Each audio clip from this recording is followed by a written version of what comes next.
You know what the best part of it is about that MPN? It didn't cost me $150.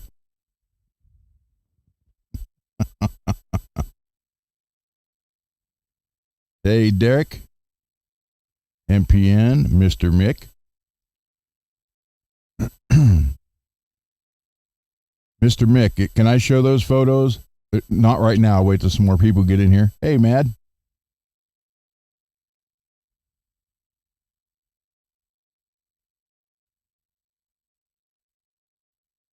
Wow, there is a long gap. Hey, Brian.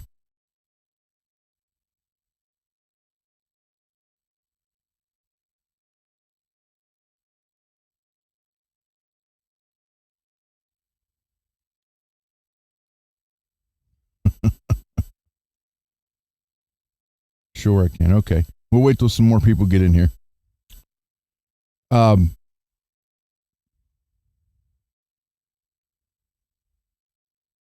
Spent the afternoon at the hospital having some more tests run so I can get my knees replaced. That's always fun. And I made the mistake of watching a live, well, wasn't live, broadcast live, but a actual video of a total knee replacement. Really wish I wouldn't have done that.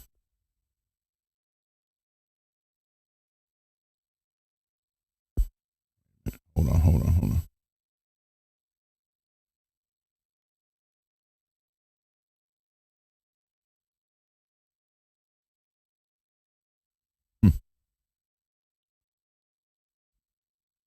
So, yeah, really wish I wouldn't have done that, but you know what? Hey, they had an oscillating tool, you know.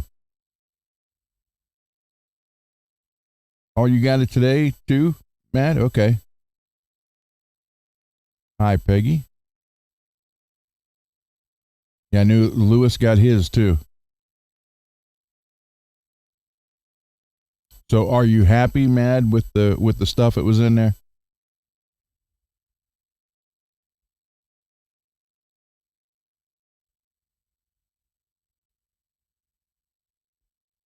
Keep thinking I see Ava behind me, but I don't. Hey, Scott.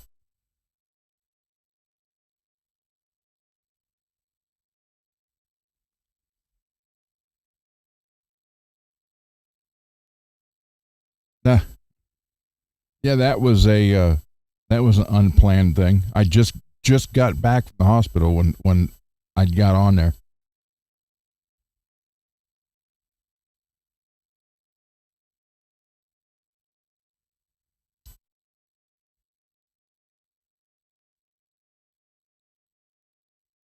Oh, you haven't opened it yet? Okay. All right. Capiche.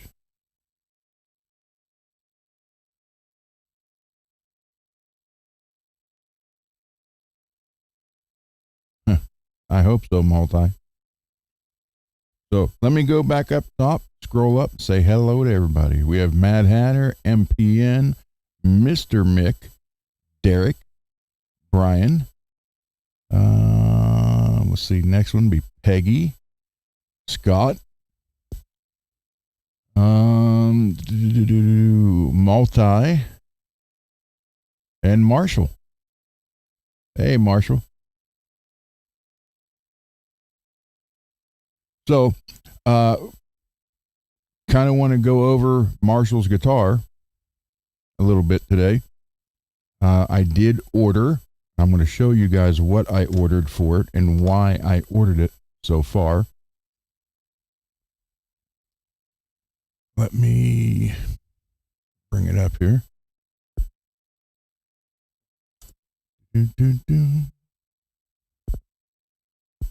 Hey, Kush.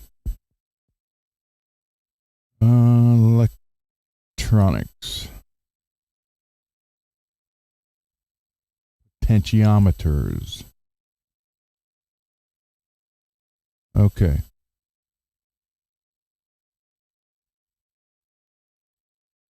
Everybody here knows I love CTS potentiometers. But I got to looking, and that's what was in Marshall's guitar. And it's very rough to turn and kind of corroded on the inside.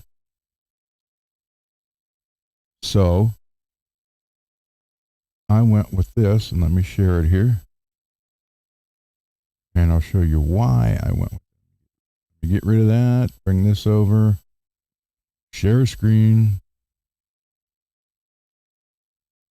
share, and now go back over here and add it to the scene. Okay. This is what I ordered, because it only takes one of these pots. So it's the Dunlop Super Pot, and I got the 500K. And so you're looking at this one right here. Now you might look at that and think, well, okay, so it's just got red on it. Well, there's a reason I picked this, because I'm thinking Hawaii,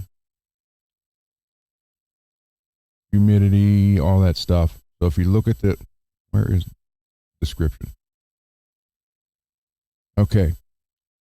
High performance, maintenance free volume tone, made to last a lifetime, completely sealed, resistant to dust and corrosion, provide a smooth audio taper that will never sound noisy and or scratchy.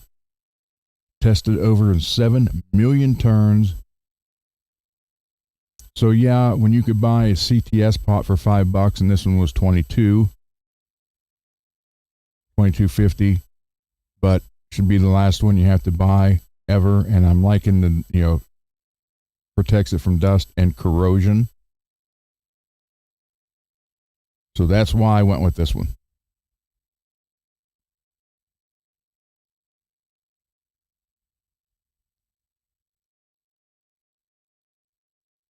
Yeah, they are, Scott. Yep.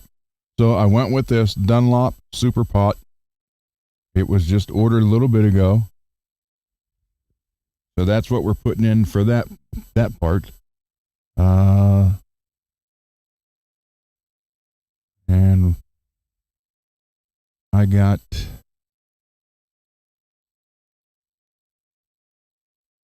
you guys can still see that, right? Yep. Okay, fretting. Get out of there. And we went with stainless wire. Stainless steel. Stainless steel, highest, widest. Right there.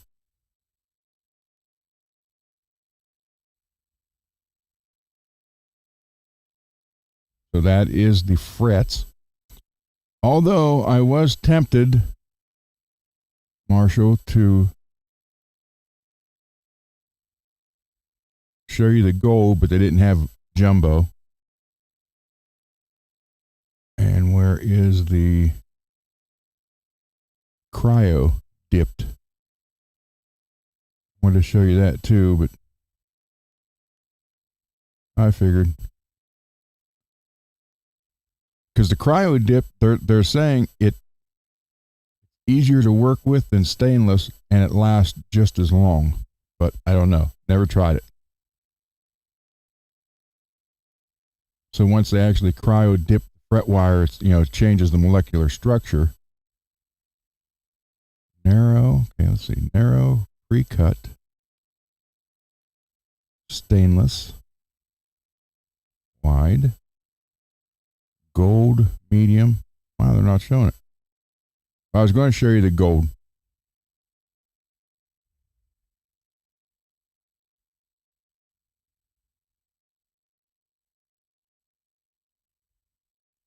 That's actually what I put in my one ESP.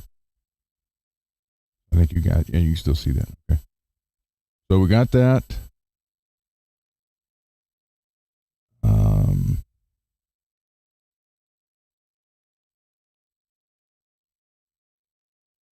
Parts and hardware.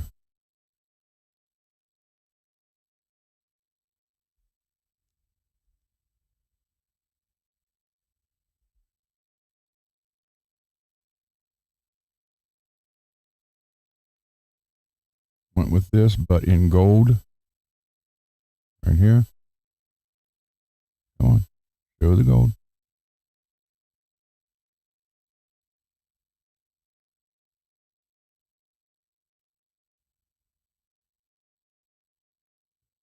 So we got that for the gold and a gold pure tone to put in it.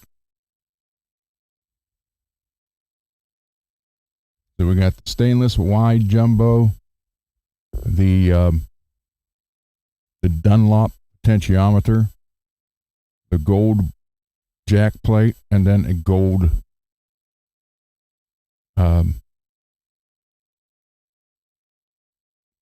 pure tone. So tuning machines.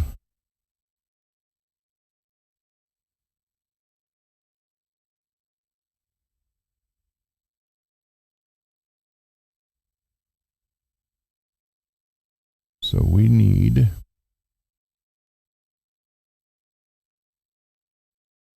gold,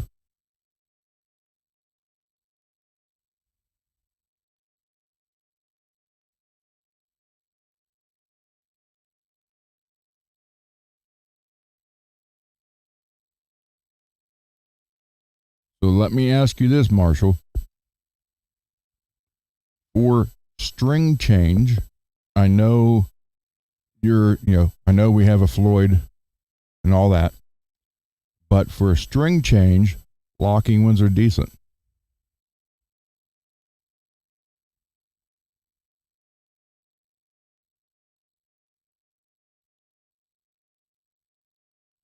You like Grover's?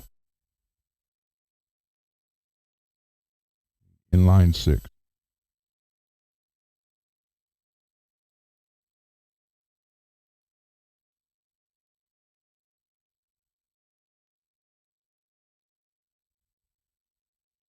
I have to go with inline, but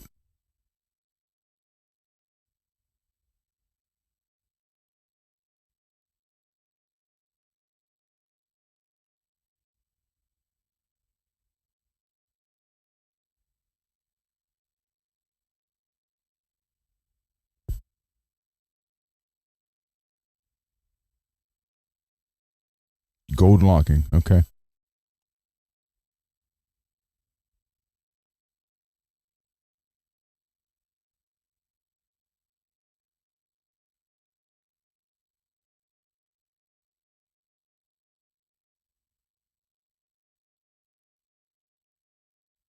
We don't need 3-3. We need inline.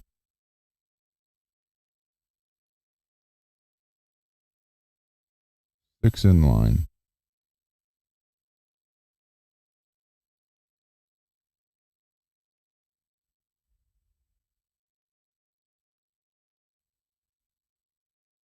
Out of stock. Okay. Oh.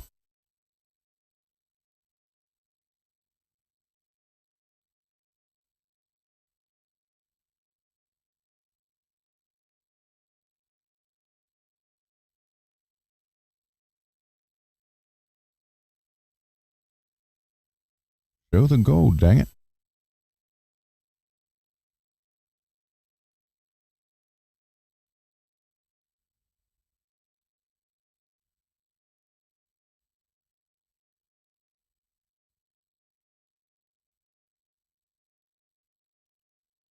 Oh, good luck, Kush.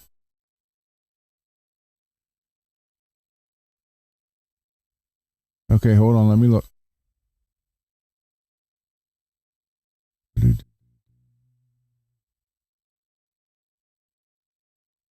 Hold on here.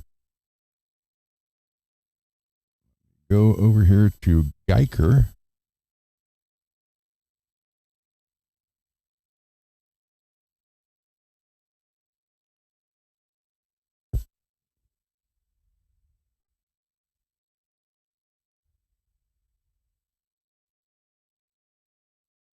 Hey, John.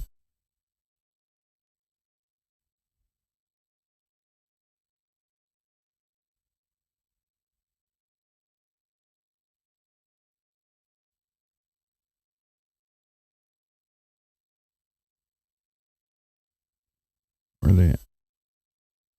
6 inline tuners.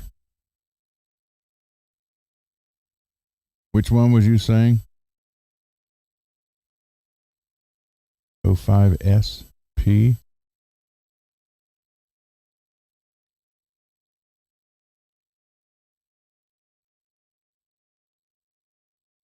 Right here?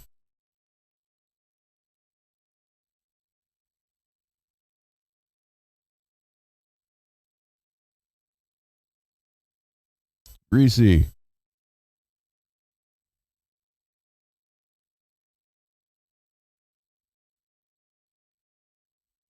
Is this what you were, is that what you typed?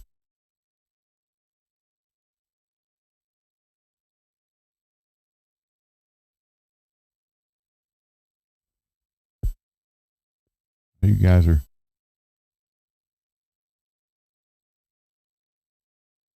D05SP, right?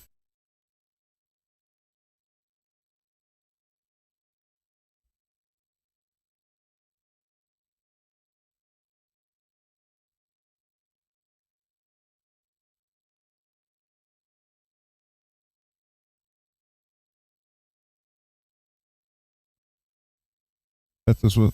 Yeah. Yep, these right here.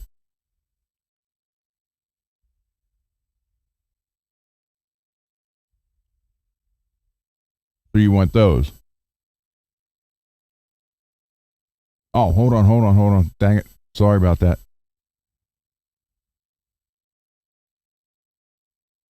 Forgot to do it. Son of a gun. Hold on.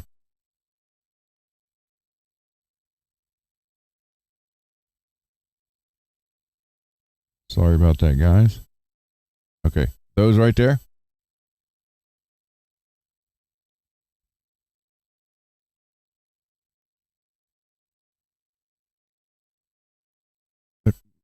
Okay, there's come on. There's the all gold ones, or there's the red and gold.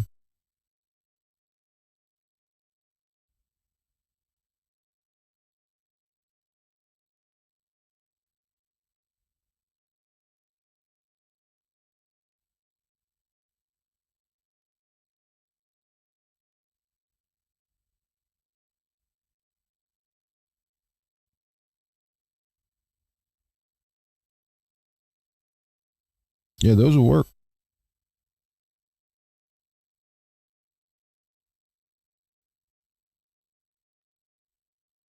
Greasy, you still want to come on?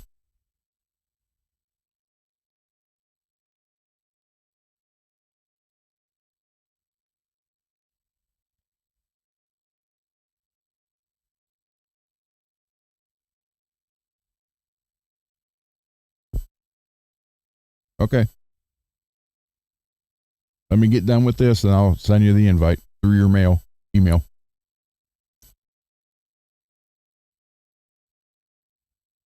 So Marshall, you want the gold ones or the red and gold ones?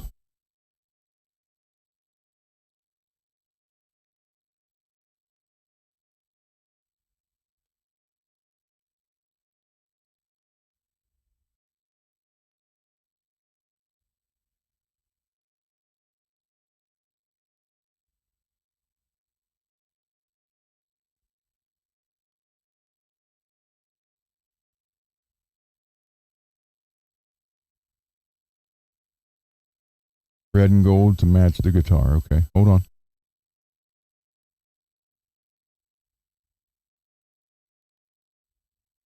Right there.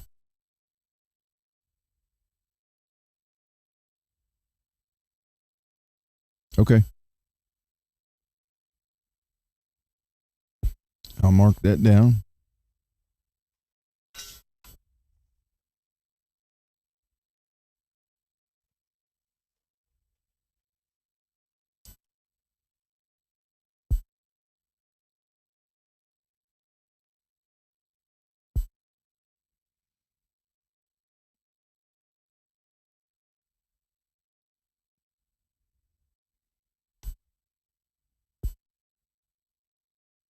KD 05.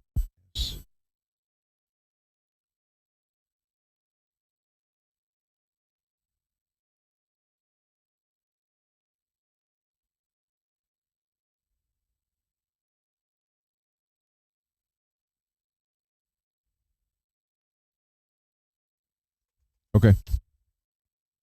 So we got the tuners, we got the wire, got the pot, got the only thing left is the Floyd.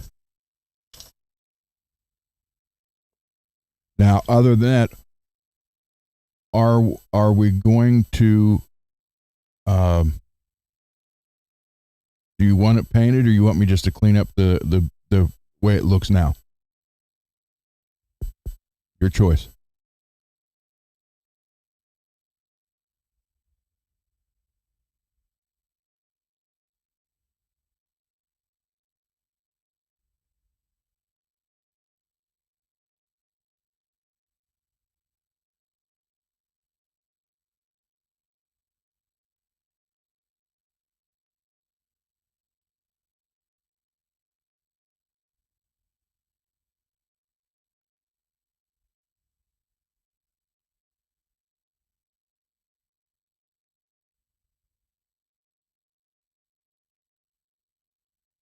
No, Scott, I never have.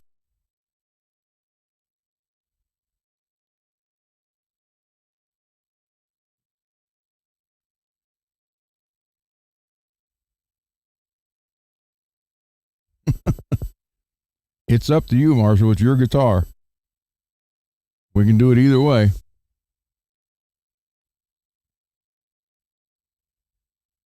I mean, it's what you want. So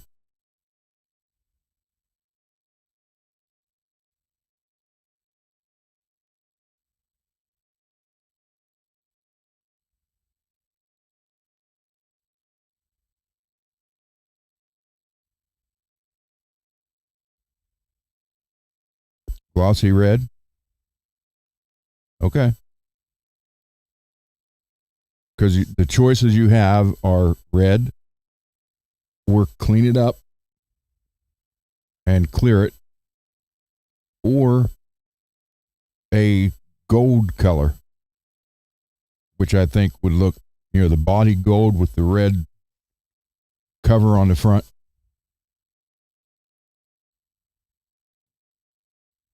I would say that's the three choices.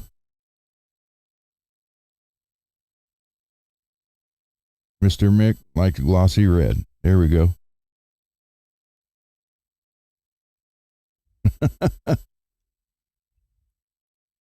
Yeah, not that gold bullion gold, more like that Pharaoh's gold with a little metallic in it.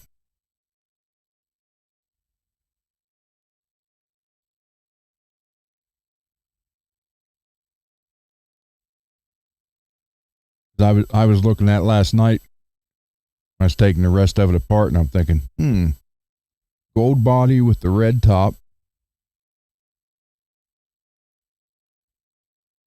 I don't know.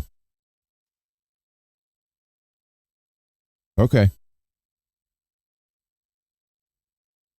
All right. Just let me know what you think. And that would be it. Then we'll have everything. I'll order the Floyd later tonight. All right, so we got Marshall's guitar ready. Everything. I ordered the other stuff. It'll 2 to 5 days before it gets here. Coming from Stu Mac, which is only 2 hours from me. So, all right, we're good there. Now, let me show you something else here.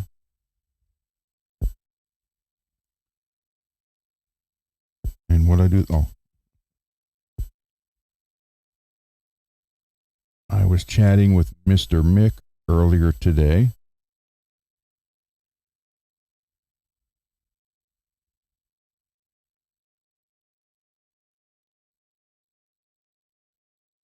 And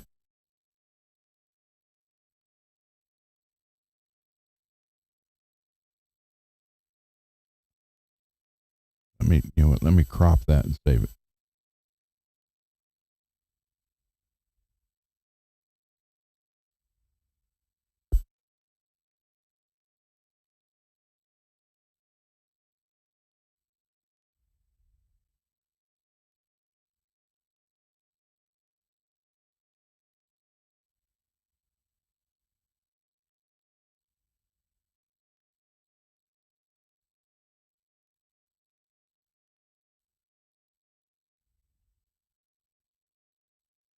Okay. Here is what we got. Crop this so I can make it.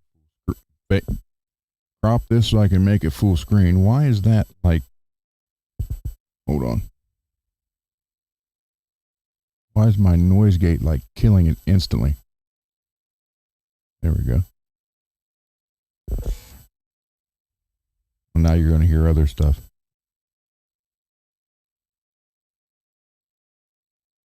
So I got this photo from Mr. Mick.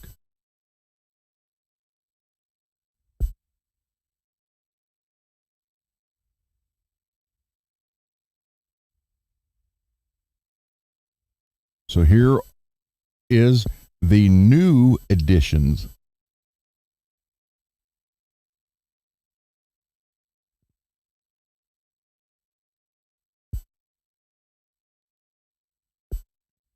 And you will be able to get that shirt, sweatshirt, hoodie, hat, koozie, decals. So I think it's pretty cool. Come on, focus.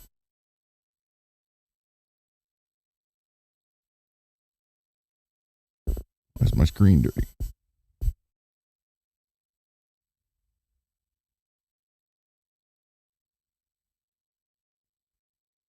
So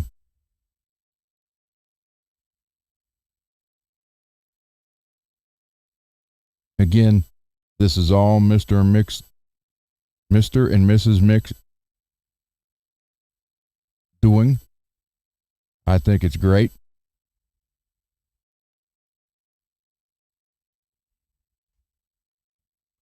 So you will be able to get also the Fretworks koozie, decals. Then you can get the shirt, hoodie, sweatshirt of that, hat, koozie, and decals. So there you go. Mr. and Mrs. Mick, good on you.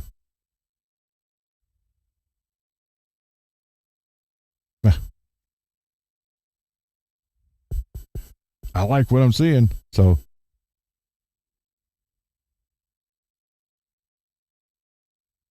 that's pretty cool. Okay, Greasy, let me send you the invite. Gmail.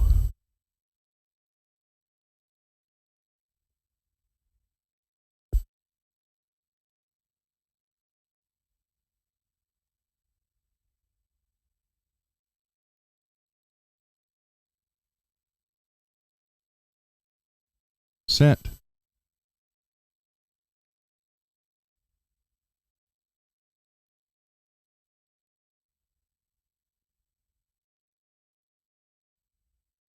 So Greasy will be joining us.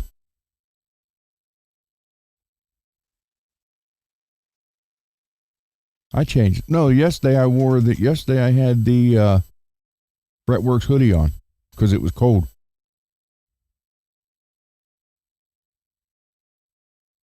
I wore this Tuesday, I think, or Monday, but I washed it. Now I'm washing 10 shirts like every other day.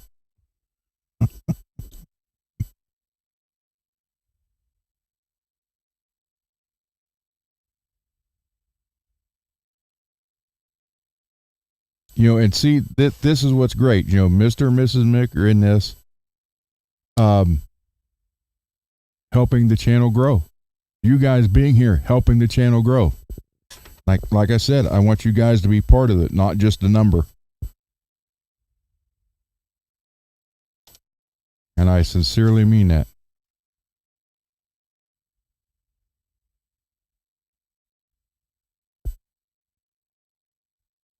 Anybody else in here? Hey, Zach, want to come on tonight? I either have to have your email already or you'll have to email me because that's how I send the links. I was just watching Dane's chat. Then when he saw I was in there and they invited me on, that I didn't plan on that.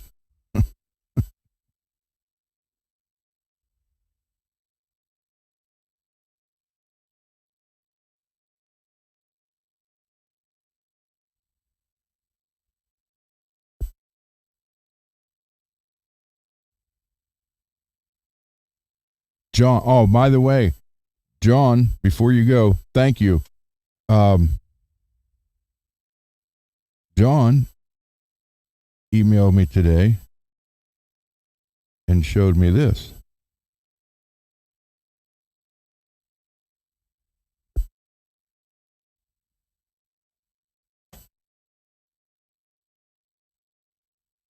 It is a circuit tester.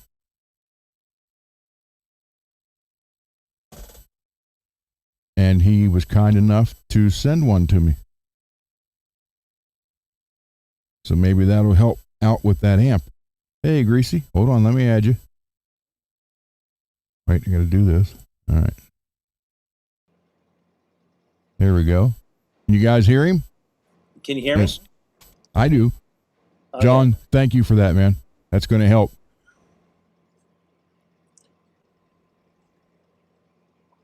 Let me get this adjusted.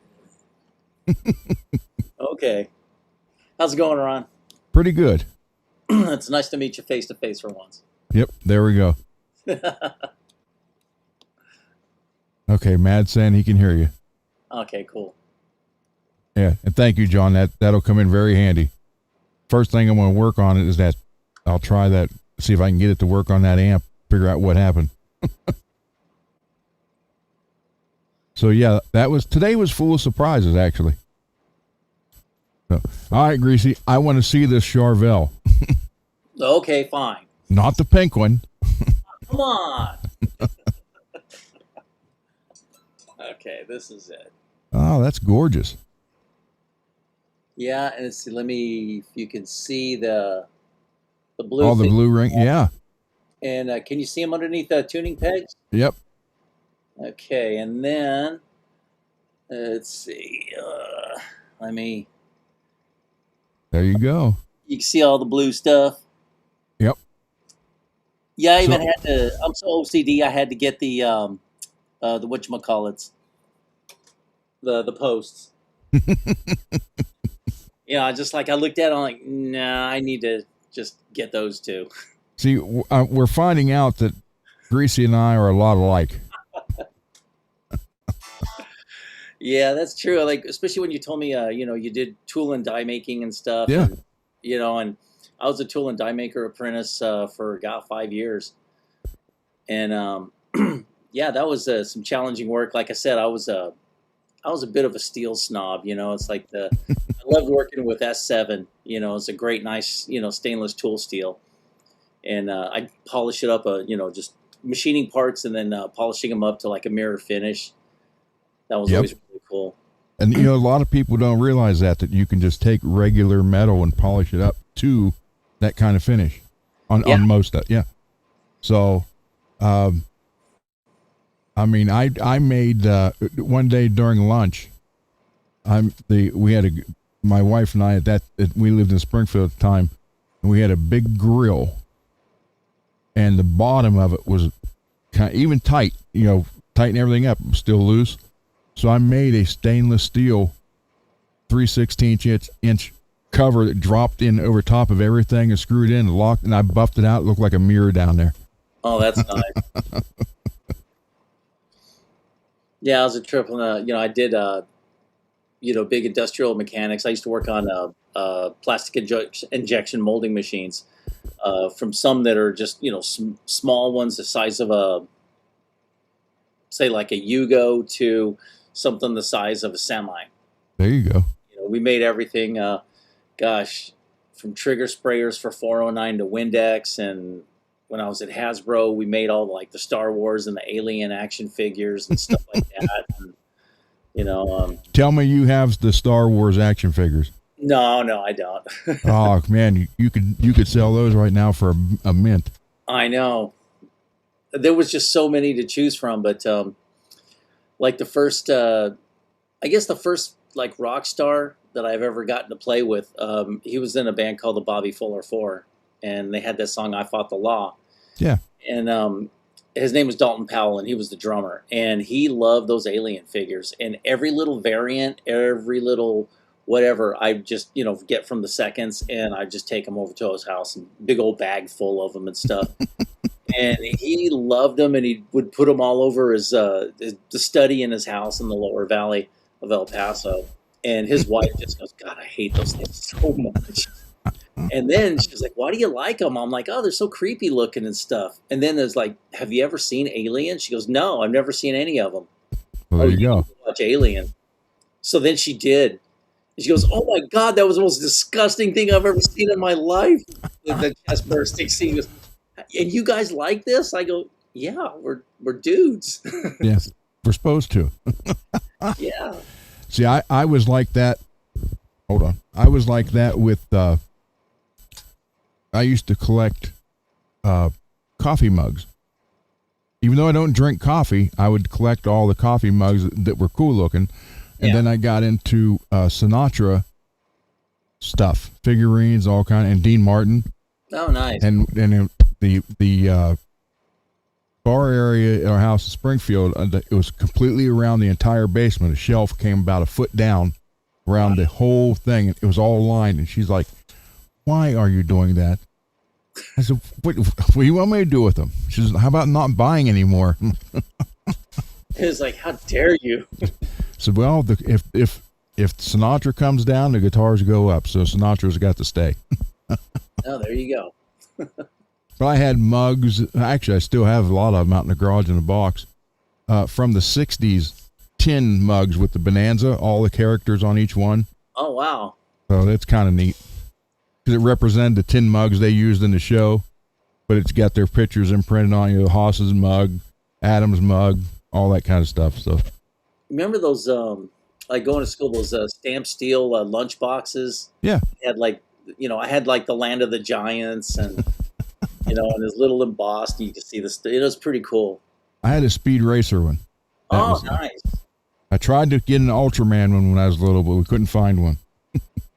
I had to get stuff that was pretty, like, I don't know. It was like, if my parents would approve it, then they would let me have it. It was, and I'd never seen the Speed Racer one. I didn't discover Speed Racer until, I think I was like nine or so.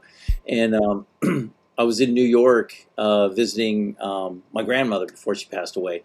And so I was watching TV and I saw a Speed Racer and I was like, oh, this is the coolest thing. And we never got any cartoons like that in El Paso. I begged my dad to build me a Mach 5. Really? I begged him. I said, go-kart version of it, something. No, he never did. I seen like some guy he was a metal worker and he made like the hobby horses for kids and stuff. Well, he made a those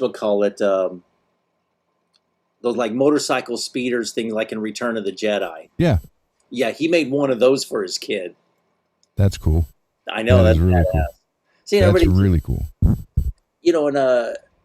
doing the kind of jobs that I've had, a lot of people that I'd have to say college educated would look down on us like we're a bunch of like grease monkeys and stuff. Mm-hmm. And I always kind of hated that because we had our own skill set. Mm-hmm. And we can do like really badass things like fabricate stuff and, do neat things that, other dads couldn't. Plus, if they were all the very high college, who did they call when they needed something fixed? Us. Yep. There you go. So, yeah. All of a sudden they're the nicest people on earth. Yeah. Yep. I tell you, tough love. My dad was tough love. Oh yeah. When I was 16, that was the year I did not care about school. I did not care. So I basically had D's. And what I wanted for my birthday was a 69 Charger General Lee. Oh. Because he's like, we'll get you your first car. He said, but you got to get at least a B average. Well, I didn't get it. I didn't get the B average. So what he did was drove the General Lee to the house to show it to me and said that was going to be yours, and the guy drove it away that he sold it to. Oh. I'm like, oh. It was tough love right there. Yeah. But they Gosh, painted it. They bought it 69 Charger and painted it the same color, had the flag, everything on it. And then I watched it drive away. did you ever see that show, Graveyard Cars? Yeah.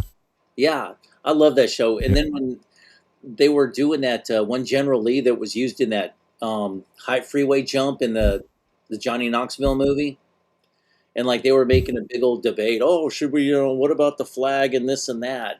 And I was thinking, God, the decision was so easy. Like chronologically in the film, Yeah. when they were driving into Atlanta and everybody's calling a bunch of racists and stuff for having the flag, so they covered it up with those white areas and had just the blue bars with the stars. So in the film, when the car did the jump, it would still have that altered flag. So then make it like as it was during the jump. So just do that. End of story. You know. But I think they went with the original flag. Well, that whole, well, I think it was silly. yeah, it is. It is. Yeah, I mean, completely silly, and it was just a bunch of weirdos, being offended over something that, I mean, even John Schneider and Tom Wopat and stuff had to they were defending the show and just like, come on, man, look at the show, look at. Well, I only watched it for the car and Daisy. That was the only reason I watched that show. Well, yeah, I mean, As far as I was concerned, that was the only two things on the show: the car and then Daisy. although I did like, Roscoe P. Coltrane and his dog, Flash, Yeah. and Boss Hog. They were funny. Yeah. How you say that? Sorrel Brooks. Sorrel Brooks. Yeah. I didn't know he was a some kind of World War II hero. Yeah, I think it was like Army intelligence or something like that. That small. That make that small enough, guys. The logos on the bottom. Yeah, it looks good. I can go a little bit smaller. A lot of those actors in those shows were World War II, heroes. Yeah. And that's what. Oh my God! I could see the guy in It's a Wonderful Life. Jimmy Stewart. He retired a brigadier general. Yeah. A lot of people don't know that either. Yeah, like the professor from Gilligan's Island, he got the Bronze Star and the Distinguished Flying Cross because he was a bombardier in a B-25 Mitchell in the Pacific Theater, and he was wounded when they were they did the you've heard of skip bombing. Yeah. When they fly over and drop the bomb and it bounces like. Yeah. He was doing that on a destroyer, and they were all shooting at him, and he got shot up and wounded. So he's Purple Heart recipient too, and but you see him, and you'd never think, but it's those guys who did the most heroic things are the ones that are most humble about it. Well, I can't think of his name. Oliver Douglas from Green Acres. Oh, Eddie. God, oh God, I know who you're talking about. Well, anyhow, he drove one of the landing craft during D-Day. Wow. Scotty from Star Trek, he was wounded on Scotty, D-Day. yeah, yep. Lost his finger. Mm-hmm. In certain episodes, you might be able to see it. Yeah, but he hit it most of the time. But there's a couple where he's like reaching for something, and you can see that finger's gone. So yeah. Eddie Albert, that's who it is. Eddie Albert.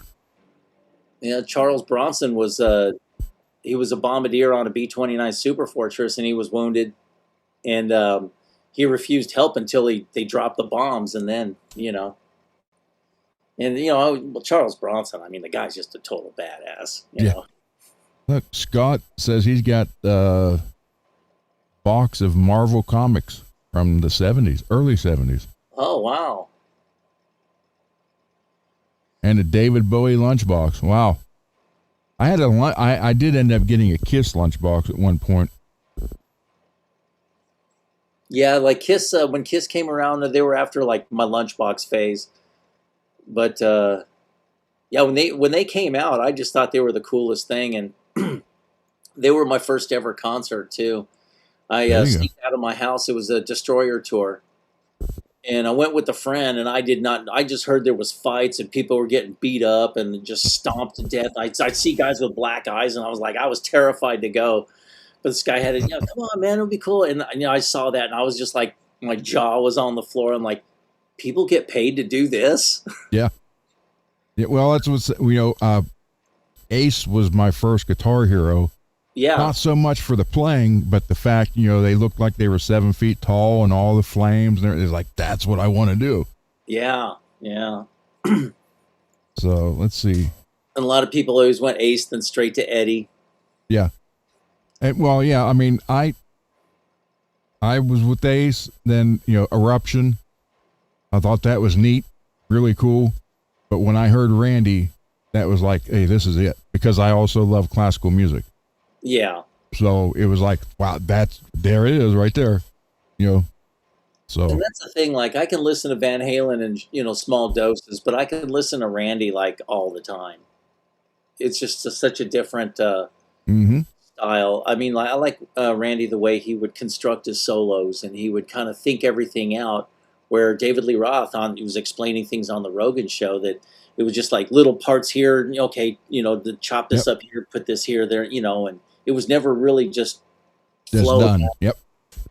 Well, you look at that and you think, I mean, again, I don't like the comparison between Eddie and Randy because two different types of music for one. Hold on, I need to move it just a little bit more. So you got two completely type music as, so they're not comparable that way. But then everybody's like, well, yeah, but I said, look at, ain't talking about love or everybody wants some compared to Diary Madman or Mother Earth or what, I can't think of the name, but I said, look at the song structure, the chord, the phrasing. It's like night and day. Yeah. But, then you get those guys say, yeah, but Eddie did so much more. Well, he lived 40 more years than Randy did. So I hope he did do a lot more. Exactly. It's crazy. Very crazy. Yeah. I mean, just the things that people just like really grasp for straws, and they just hang on to this little thread of something just to kind of validate their point. Yep. It's like, and it's been well documented by the guy who, when he was in Quiet Riot, he was like Randy's guitar tech. Yeah. And he ran the Echoplex for the guitar solo behind stage. He's like, at this part, I had to slide it up to this number, then down to this number. So he had to know the solo like the back of his hand. Oh yeah. And he's like, so between that guy, the president of the Quiet Riot fan club who never missed a show, and Randy's own family, said Dave and Eddie see Randy play a lot of times. Randy never went once to see Eddie play, other than the night that they opened for him at the Coliseum or wherever at the college. So who knows? Yeah, and there's just so much, a lot of hype, a lot of drama. Some people, people just get this idea. Like I remember talking to people about Stevie Ray Vaughan. They were talking, and this guy goes, "Yeah, man, he played 18 gauge strings." No, he didn't play 18 gauge strings, bro. He played 52s. That was the high string. Yeah. Yeah, he played bass strings. His little E was like a 40. Oh wait, Derek had a question. What we got? 90s. Any Derek, here's a real simple answer, so you never have to ask that again. Any Japan-made Jackson is worth it. Plain and simple. Yeah.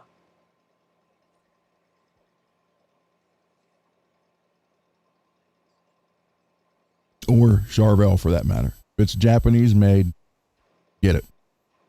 As long as it's not beat up. Kelly? Yeah, I gotta say about like. I was at. What color is it, Derek?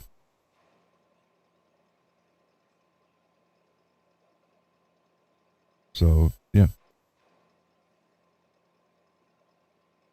Maybe if I do super chats and you got no, I ain't doing that.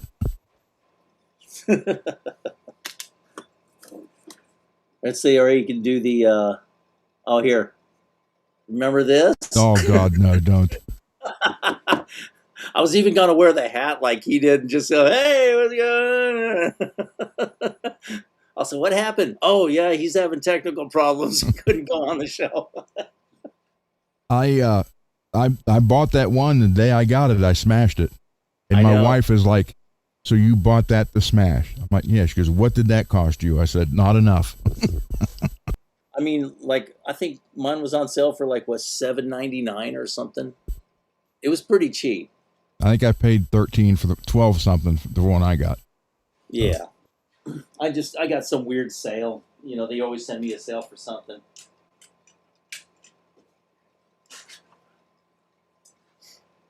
Let's see. Scott knows a guy who owns a bee. Wow. Is that part of the, what do they call that? The Confederate Air Force? Oh, they're the commemorative Air Force now. Oh. Oh, you know, PC stuff. Yeah. You know, you remember what happened to the B-17 and the P-63 3 years ago? Yeah, crashed in Texas. Yep. Yeah, that broke my heart. Dude, I flew on that B-17 when I was 17 years old. I want to fly on one of those so bad. And my dad was, because when we lived in Springfield, the Wright Pat Air Force Base was 20 minutes away from us. And they were going to have it there and it was like $400 for a 20-minute ride or something like that. And my dad was always going to do that for me. And then he ended up getting hurt and not being able to do it by the time they got there again. If you ever get a chance, it's really worth it. I flew on Fifi, the B-29, and Texas Raider, and when I got to fly, it was a pretty cool story. This guy that moved on my block when I was growing up, name was Rolf, and he was a pilot. He had a Piper Comanche, and I was just a super airplane buff. So he goes, "Yeah, we can go flying if you want." And I'm like, so he would take me up, and so we'd go flying around. And he also had a photography business. He specialized in like wedding photography. So one day, I came home from school. I was a junior, and he's like, the phone's ringing. I pick up the phone. I figured it was going to be, Dorothy, my birth mother, but it was him. He goes, "Dude, get over to the airport, this gate right now." And I'm like, "What's going on?" He goes, just get here. I'm like, "Okay." So then I hopped in my car and, I was driving around there and I was like, "Huh, and then I look and you can see the tail of Fifi and the B-24 and the B-17. And I was like, "Holy shit." So then I, pulled in there, got my little pass and got to hang out, and I sat in every plane they had, the Corsairs, the P-40s, everything. And the reason they were there is because they were based out in Harlingen, Texas, which is based on the Gulf of Mexico, kind of near the southern tip of Texas. And there was a, hurricane, tropical storm, something going on. So to protect the planes, they flew them up to El Paso in the middle of the desert, 55-foot elevation, 5,500-foot elevation. And so they were safe. And there was this a guy, his name was Willie Farah. He owned Farah Slacks. It was a big clothing manufacturer in El Paso.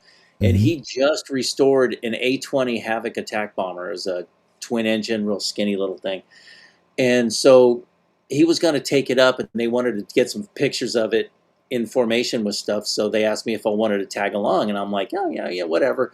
And I didn't know they mean get on the airplane and go fly, and I just literally got off school, so I hadn't even, and so I got in the B-17, and I'm sitting there. It's loud as hell, had earplugs, and it was really cool.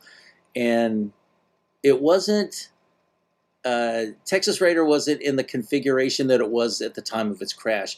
It didn't have the nose turret, didn't even have the top turret or the ball turret. It had the side windows and like a couple fake, looked like broomsticks for the rear machine guns. So they were still getting parts, working on it and stuff. But, the fact that I got to, get on that, and then I took a couple pictures of a P-51 in formation with the A-20 and, got to sit around there. Then I was up in the flight deck, and the pilot goes, "No, he gets up, and I sat down in the pilot's chair, and I was like sitting there, and and I was okay. Now do this, and I'm like turning, and I'm of course crapping my pants the entire time, and so it was like barely 5 minutes. It wasn't like, oh, I did this and I did this. No, I just got to sit in there, just kind of move the controls a little bit, and it's just like steering a battleship. It's a stable airframe, so you just don't do drastic turns like a fighter. It's a big lumbering beast. The B-29 is even more so.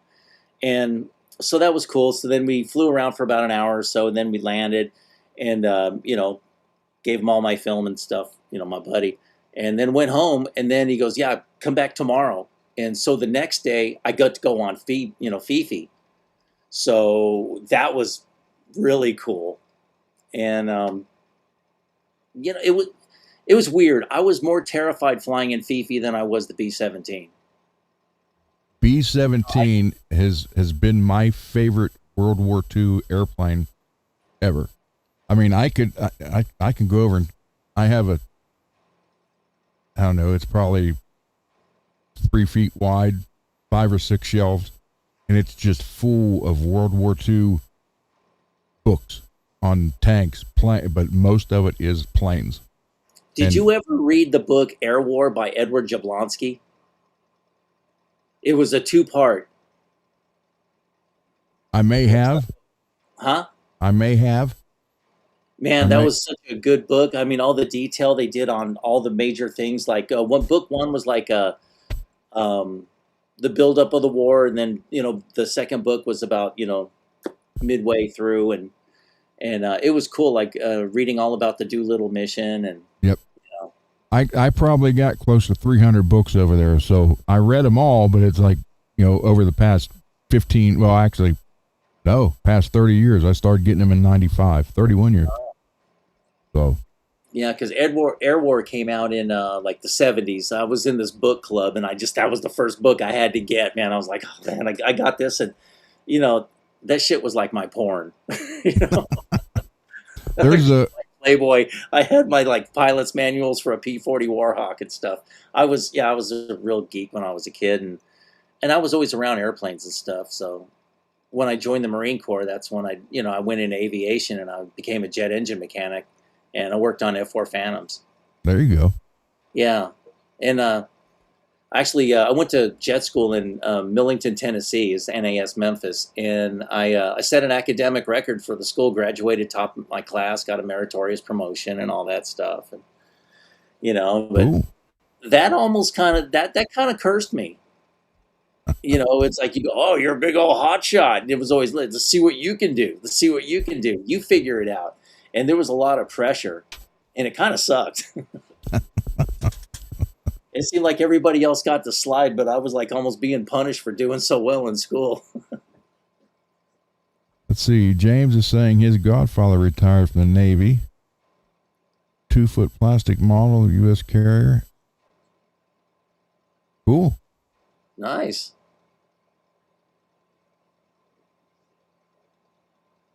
Yeah, wow. Like my squadron was, you've seen the, Robert Conrad show Black Sheep Squadron. Yeah. My squadron was the Black Sheep Squadron. If you ever look up on YouTube, F-18, Hornet Air Show Crash, MCAS El Toro, that was my commanding officer. He crashed at 9 Gs, a brand new F-18 airplane right into the runway. Yeah, and it was funny. Like Ward Carroll did a film, did a segment about that, and guys were right when it was going to happen. There's a bunch of officers that knew, Jerry Caddick, and goes, "Yeah, watch, he always screws this maneuver up." And sure enough, he crashes in front of everybody. And he wasn't even supposed to fly that day. That is absolutely. I'm doing this, and then he crashed. Scott's saying his friend with the B-25 is based in Delaware, and he's involved with the Doolittle Raider Society. I know Panchito. Hell yeah, Panchito's an awesome B-25. There you go. You know Scott's friend then.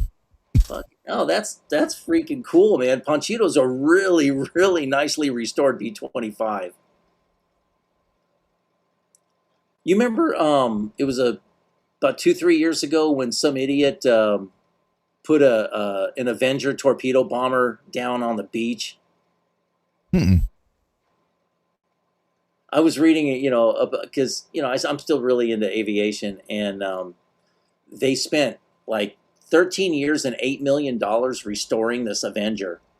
But what they did the top end of the motor, but they didn't do the crankshaft area, and a seal went bad, and started smoking, and then the pilot's like, "No, I'm just going to keep flying." It's like, dude, you're losing oil. You get your ass down on the ground, you moron. And then so he couldn't make it back to the airport after flying longer than he should have, and then he puts it down right in the ocean, right off the beach, and it was just restored. Well, what's that? You got to be tough when you're dumb. So Yeah, well, life's tough when you're stupid. there you go. Oh, okay. Let's see. Any other questions?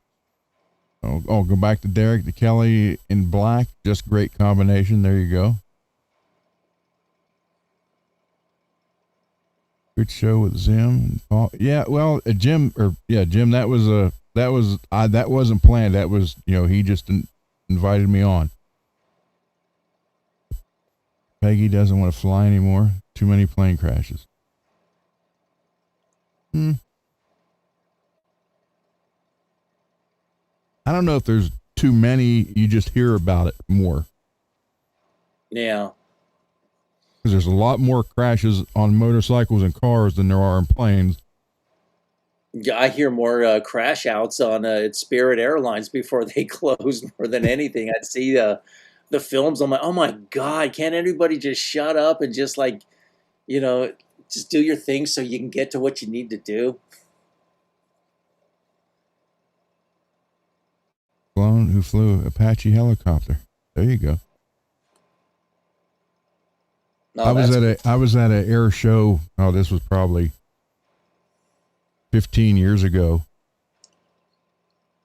And a guy had one of the MASH helicopters. We went up in that for a half hour. Oh, wow. With the big yeah. I wanted to lay on the cot on the side. He wouldn't let me. I had to sit inside. Yeah. That was the same model as the what they made the Batcopter out of. Well, I never thought about that.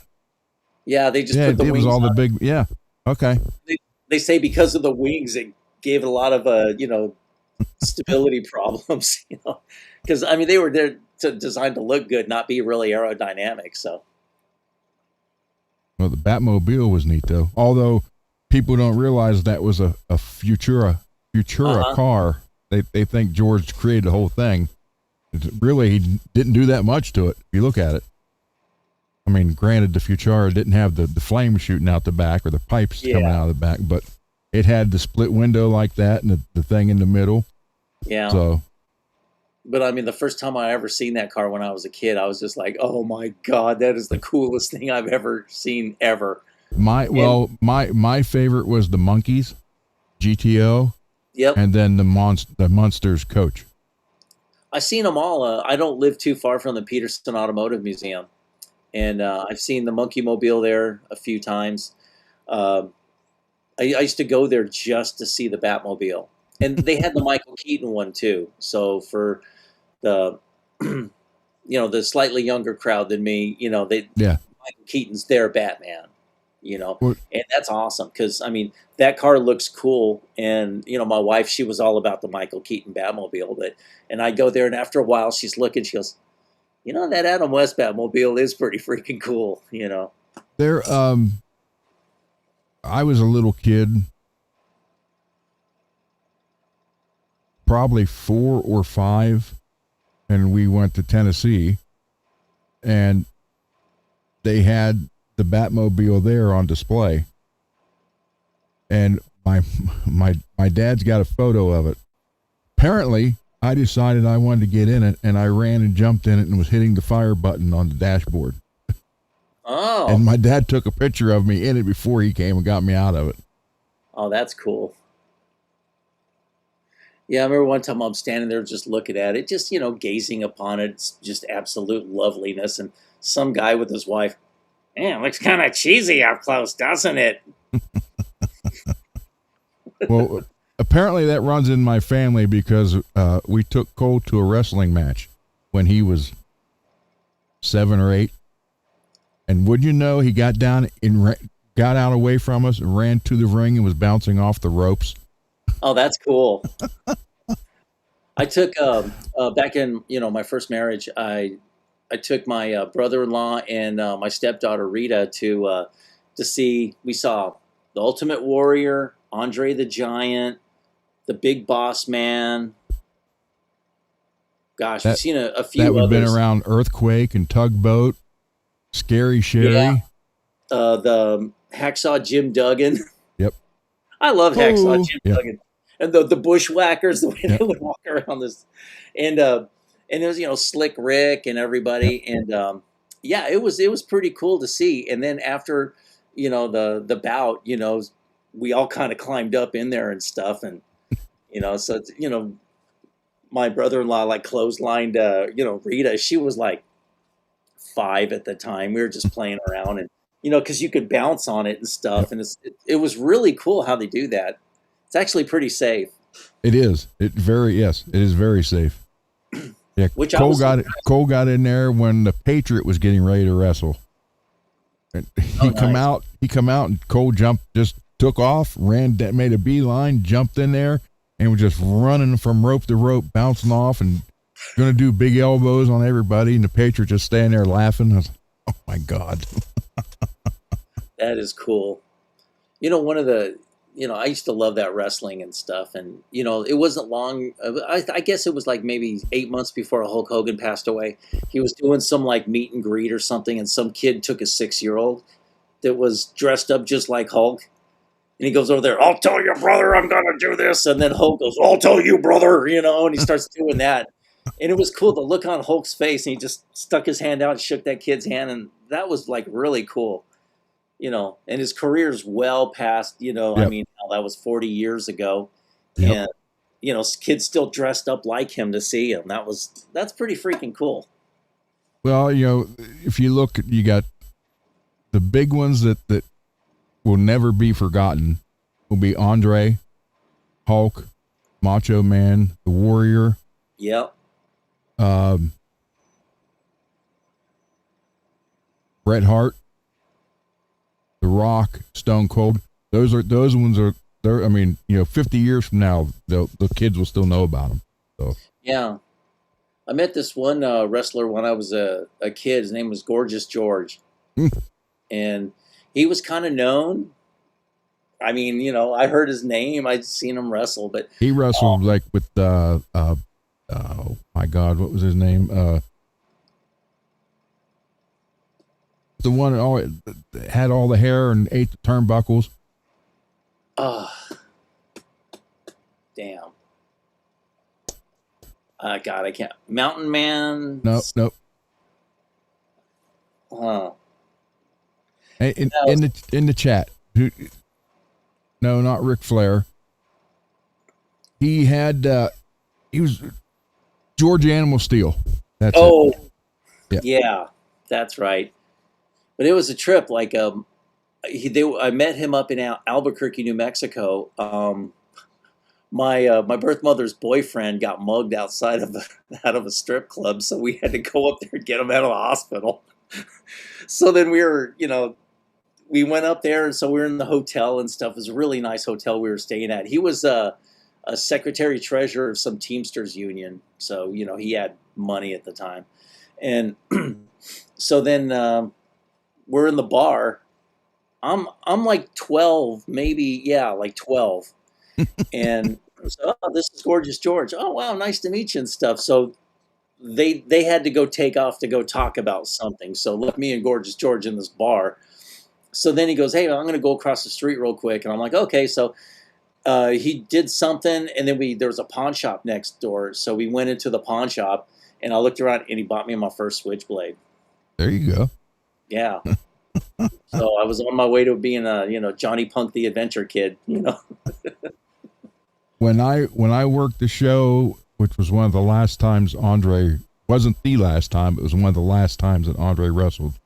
Yeah. It was sad because it took 4 of us to get him out. He had they had a special love seat made that they. Oh wow. That's what he sat in because he couldn't fit in a regular chair. Yeah. And he was on the scissor lift to the ring and from the ring. He couldn't even walk that far anymore. Wow. But it took 4 or 5 of us to get him up out of that chair and get him on the scissor lift. And then by that time, he really wasn't doing that much in the ring.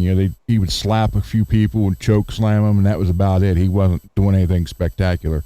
Wow. But his thumb, I swear to God, his thumb was as big as my 4 fingers together.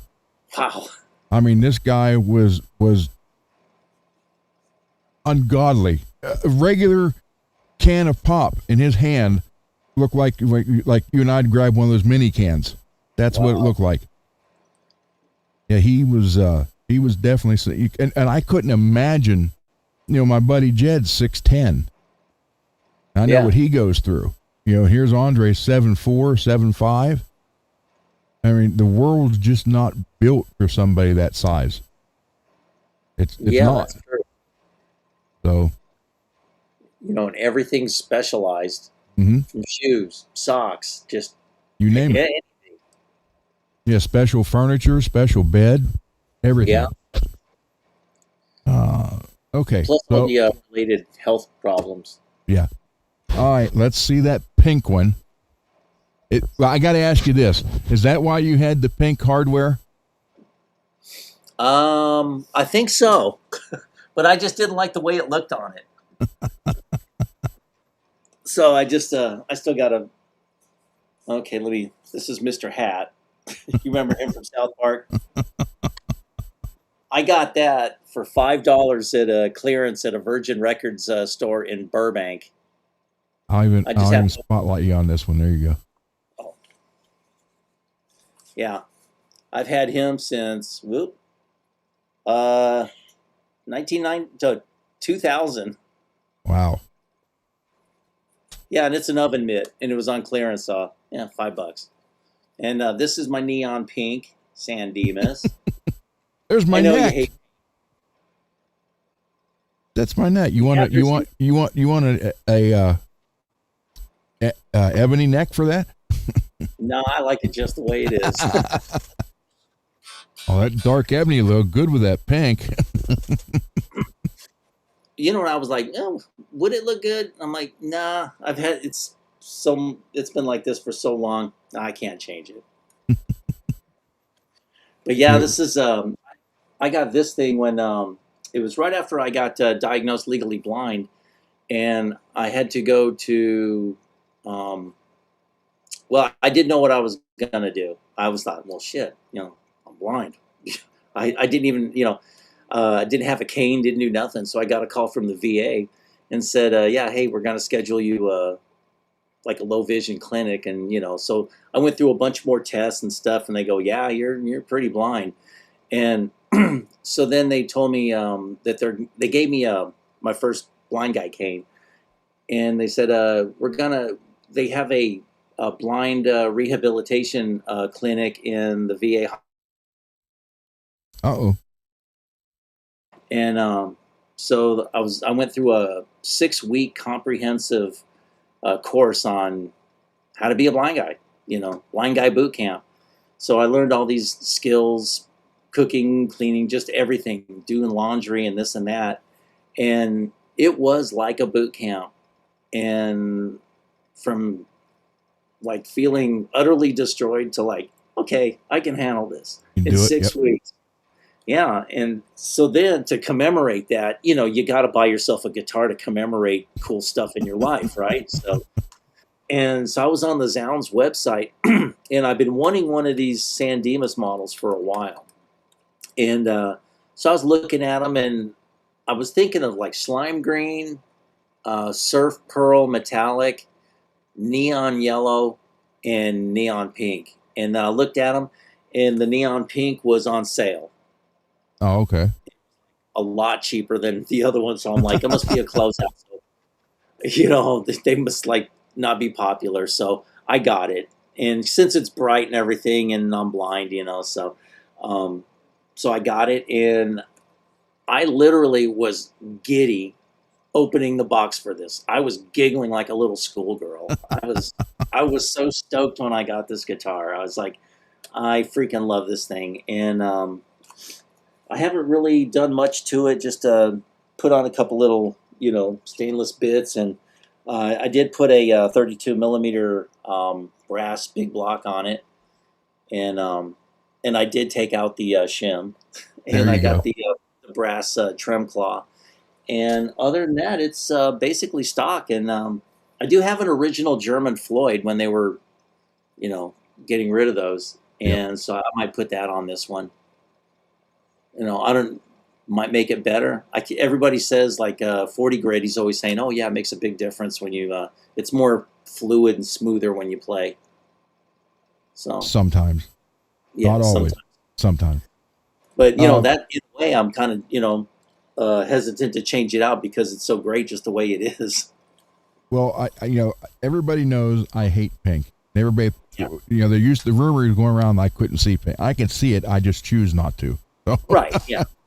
but if I had to have a pink guitar, it would have to be a neon because I hate that stupid shell pink that I've been painting all these guitars. That is Yeah. that's ugly. Yeah. I mean, Neon you know, pink, that's not bad because, you know, you're thinking, hey, that's 80s hair metal right there. yeah, totally. And then one time it was, God, like 3 or 4 months ago, my reverb feed got like, there was guitars that I had on my watch list like from a few years back, Mhm. and like Pro Audio Star said, yeah, this is in stock. And it was a neon yellow San Dimas. And I was like, oh shit. And I go, let me think about it for a minute. And then it was gone. Unless they found some stuff in the back of the warehouse, Yeah, they may have. or I was thinking it was more like a glitch in the system. Because I mean, all this stuff that I used to have on my like, they had a cool Jackson Dinky, and it had the 3-bolt neck attachment, and it had Cool. the the wheel here, and it was a pretty cool like rocket red, and I wanted one of those, but yeah, they sold out pretty quick. Mad saying you need to put some EVH stripes on that. I say no. On this, no, no, Yeah. no, no, no, no, no. There you go, Mad. Oh, this is on an if I bought a parts guitar to do that, but on this baby, no, she's staying just the way she is. I love this guitar. Yeah, I love the Sam Demas. You know, that's just, and that's basically what the Model 2s were in the 80s, just with the neck pickup. Yeah, and And I like now, the Pro Mods. I just like that blue, and it was a cool yeah, guitar. That's why I got it. But honestly, yeah, I'd prefer the San Dimas all the way. you know, what gets me is I showed my wife that photo of the blue one that I used to have. Mm-hmm. And I said, now look at this. And I showed her a new one. She said, well, that's the same guitar. I said, yeah, it is. I said, you remember what I paid for my blue one? And it was $750. But that was, you know, 87, 88. Yeah. So that's equivalent to what? Probably $1,800 now. Probably, yeah. Something like that. Okay. So I said, well, here, look at this new one. And it was exact same color, exact same guitar. The only difference was it had that headstock on it instead of the pointed one. Yeah. Like the Jackson. Yeah. She's like, well, how much is that one? I said, look, $5,000 some because it's a custom shop. Yeah. I'm like, yeah, right. It's the same freaking guitar. Yeah. Oh, well.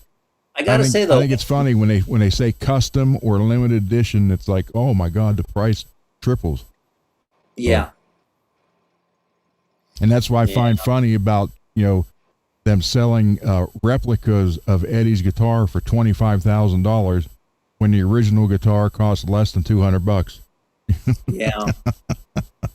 And then I figure those are cool guitars. Like it'd be kind of nice to have one just to have, I guess. You know, but would I seek one out? I mean, it would have to be like such a stupid price, and but Yep.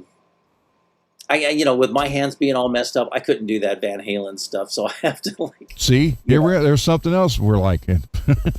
yeah, I mean, like I've got really bad arthritis and my fingers are kind of goosenecked and stuff. So, these hands do not shred. Mine don't anymore. Well, like, on the One Night Eternal, that 1 second of fast took me almost an hour to get that down. It is frustrating, isn't it? Yeah, and it sucks when you know what to do and you know how to do it and you can't do it no more. Yeah, and I'm like practicing, like I'll have my good days where I can just do a perfect, and then all of a sudden it's like, my stupid fingers. Yep, that's exactly. That. How many times have you heard me say that? There'll be days I can sit here and like, hey, this is pretty good.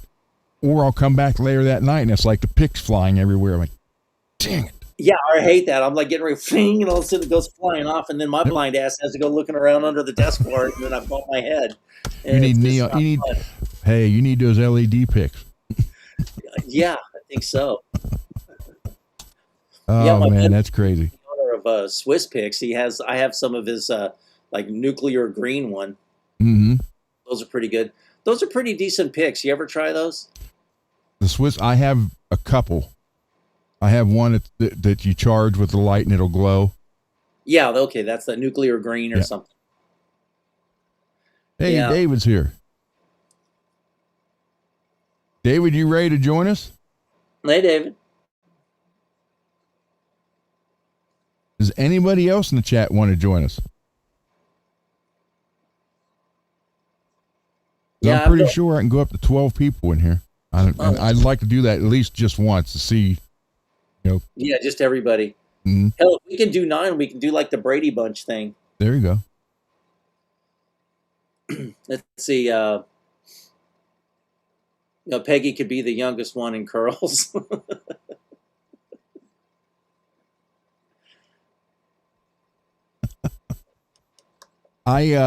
Marshall, if you're still, well, I'll get them. Hold on. I got to take the headphones off first. Oh, hi, Avies. I didn't know you was laying there.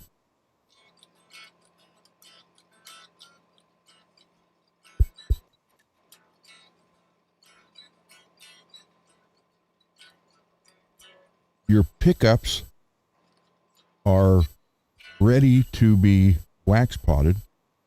I got them out of the guitar, cleaned them up. Let me solo myself here. Maybe. Yeah. Took them out, cleaned them up, pulled the old tape off, put new tape on them. Nice. So they look like pretty much, They look really good. So I'm going to wax pot them just for that extra. And then I'm also going to copper shield the cavity and underneath these when I put it all back together. So, but yeah.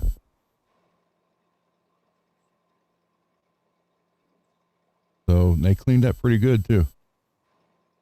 I don't know why that won't focus. They do look really good. So there we go.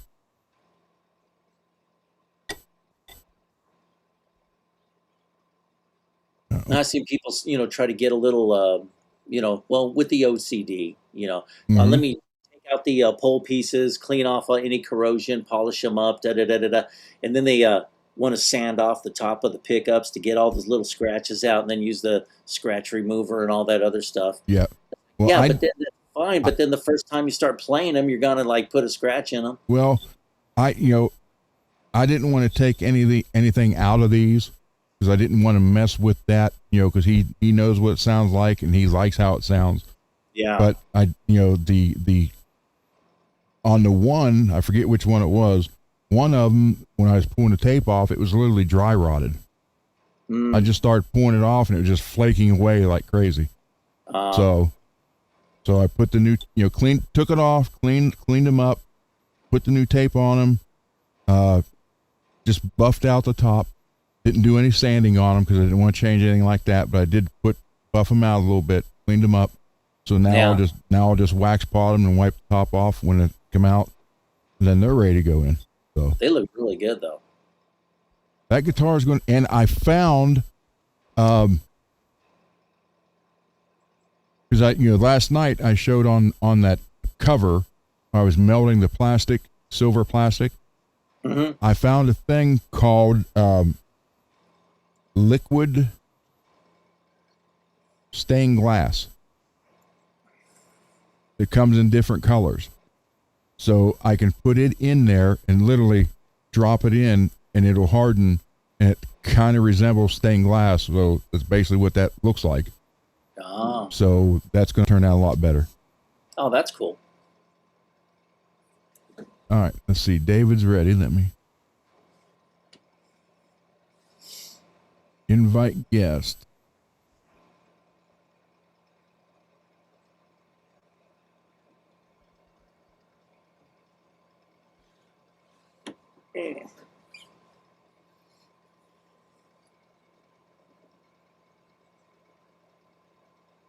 Send. Here we go.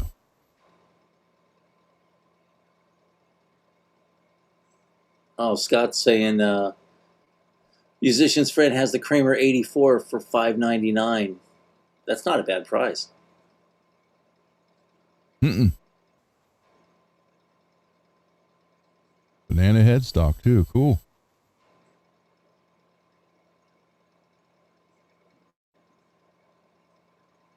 David will be here in a minute. Alrighty. So yeah, if I had to have a pink guitar, it would have to be at least a neon pink. I don't want no pastel pink or shell pink. You know, at least it's got to, if it's going to be pink, then let it just scream pink. Yeah, just be obnoxious. That's the reason I like this color so much. It's just it's not like they have the other Charvel with the shell pink, and it's like, it's cool, but Oh, there I am.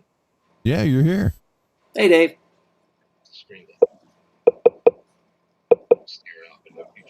I can barely hear you. Let me see. How about now? There you go. That's better. I had to swip the flip. There you go.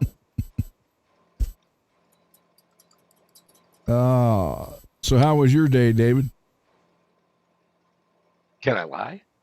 Well, if you want to. I worked and I had lunch.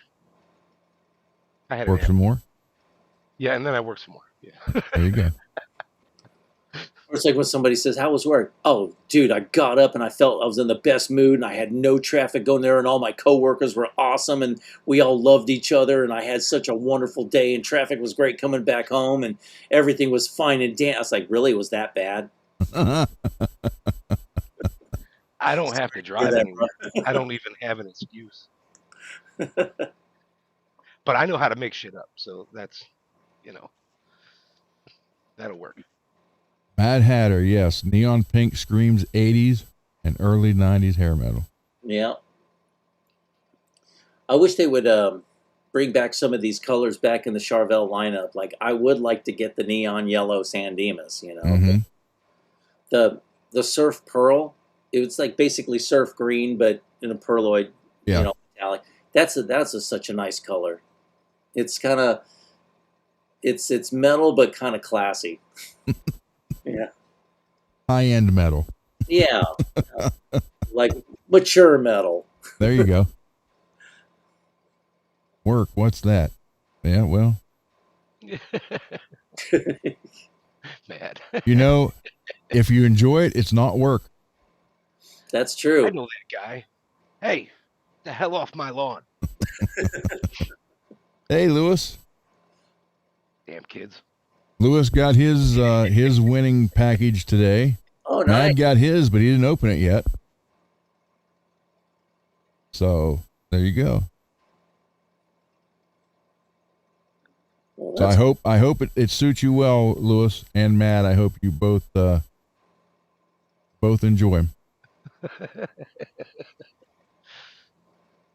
And no, I didn't send them boxes of poop with that lights when you open the box up and hey, what's this? Put it out. No. Craig, you're welcome. Those like the, what do you call them? The porch pirates, and then the package explodes and covers them with shit. Yeah, all different colors. Then they get mad. Yeah, they get, how can you do this to me? Because you're stealing my stuff. That's why.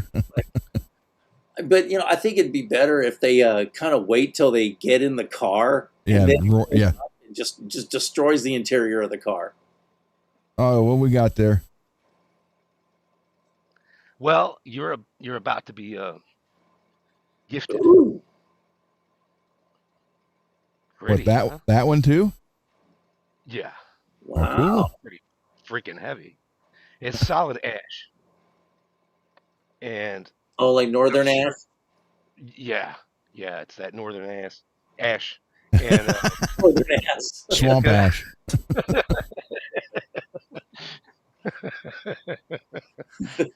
Yeah, we're more the Northern Ash. I was like, the That's Southern Ash swamp is pretty ash. choppy, though. I mean, you got pros and cons. I'm such a jackass. Everything you say reminds me of my life in one way. So yesterday, so yesterday, my mom's, my wife's on the phone with her mom. And she's like, "We know what men want, and it's dirty." And I'm like, "You thought about washing it?"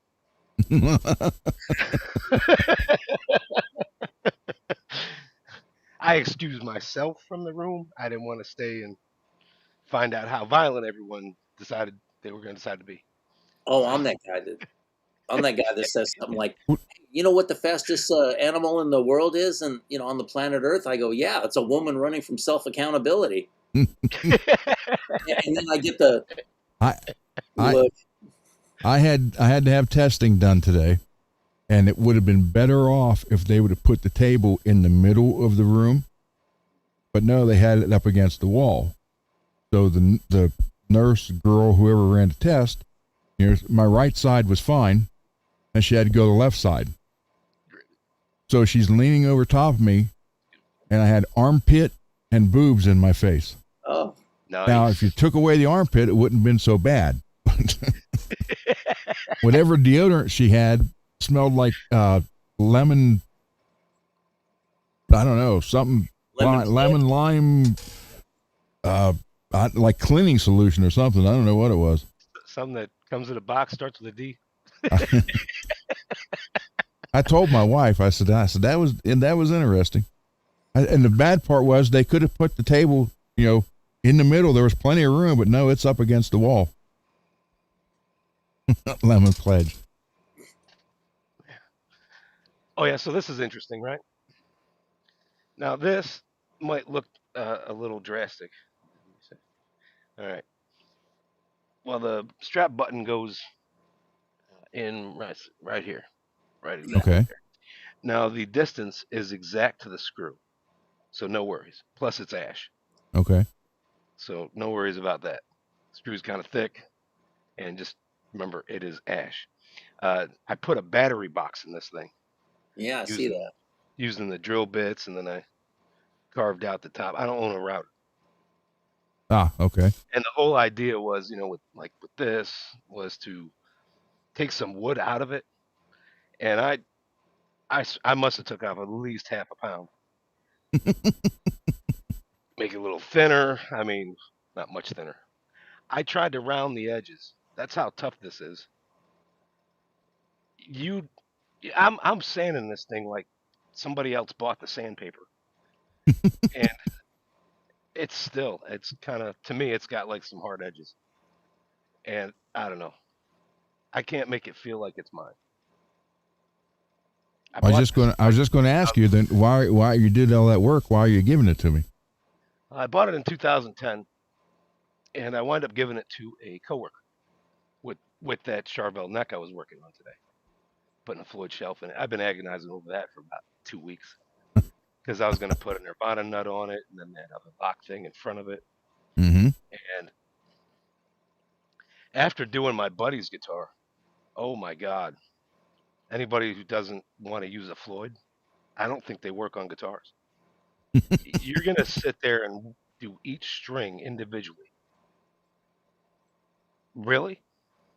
Yeah, if it's mine, I'll do the crack addict stuff all day.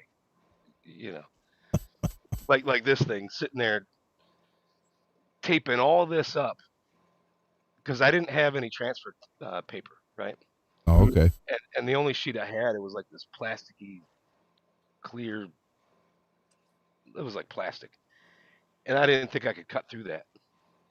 And then I tried to order some more, and I wasn't sure of what I could find and everything else. So I drew it on there, and I got the blue tape and some scissors, and I literally taped out everything I didn't want black, and then I painted it black all the way around it.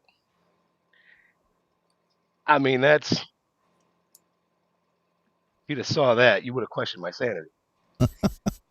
But That better, Cheryl? I don't have an off button, so I just kept going. That happens. And it looks pretty cool, you know. It's pretty wild.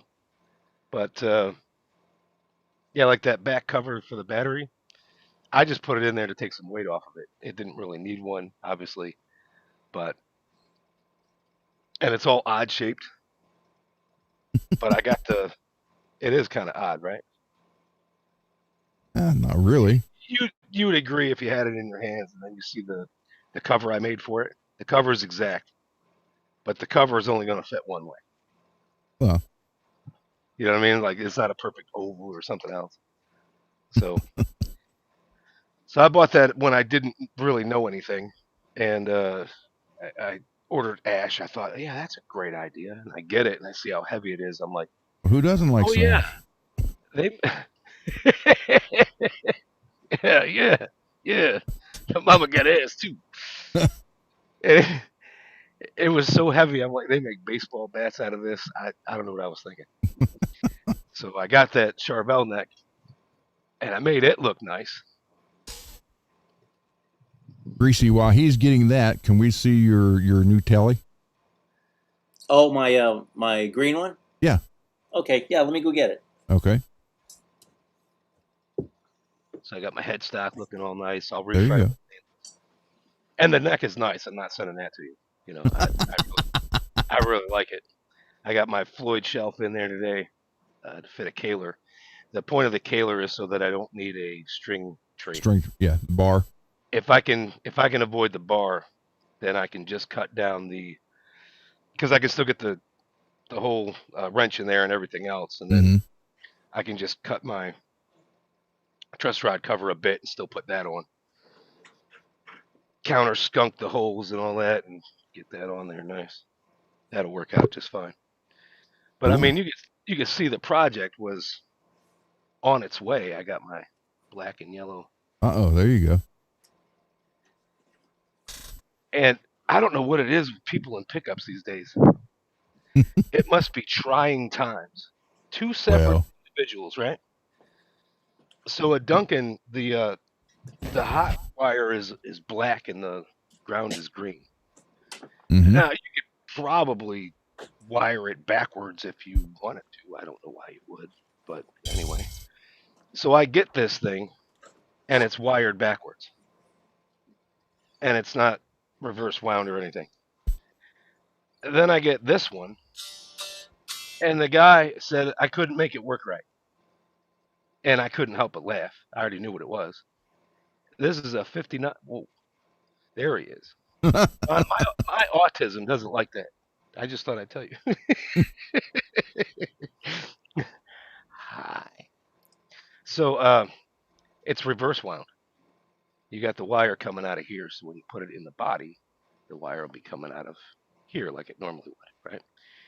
So it's a reverse wound 59. And this guy's going to wonder why he couldn't make it work.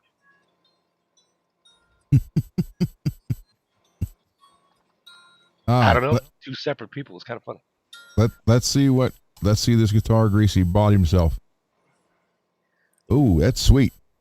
Yeah, I got this for my my birthday on May 12th. Brad Paisley wants that back. That is nice. Well, he's got a blue one now, so screw him. Hey, we beat him in a battle of the bands, so hell with him. That is nuts. It's funny, like my wife was looking at it and she goes, "Oh, those look like sperms." I'm like, I go, "There's like single-celled amoebas that just it had cellular mitosis going on. Give me a break.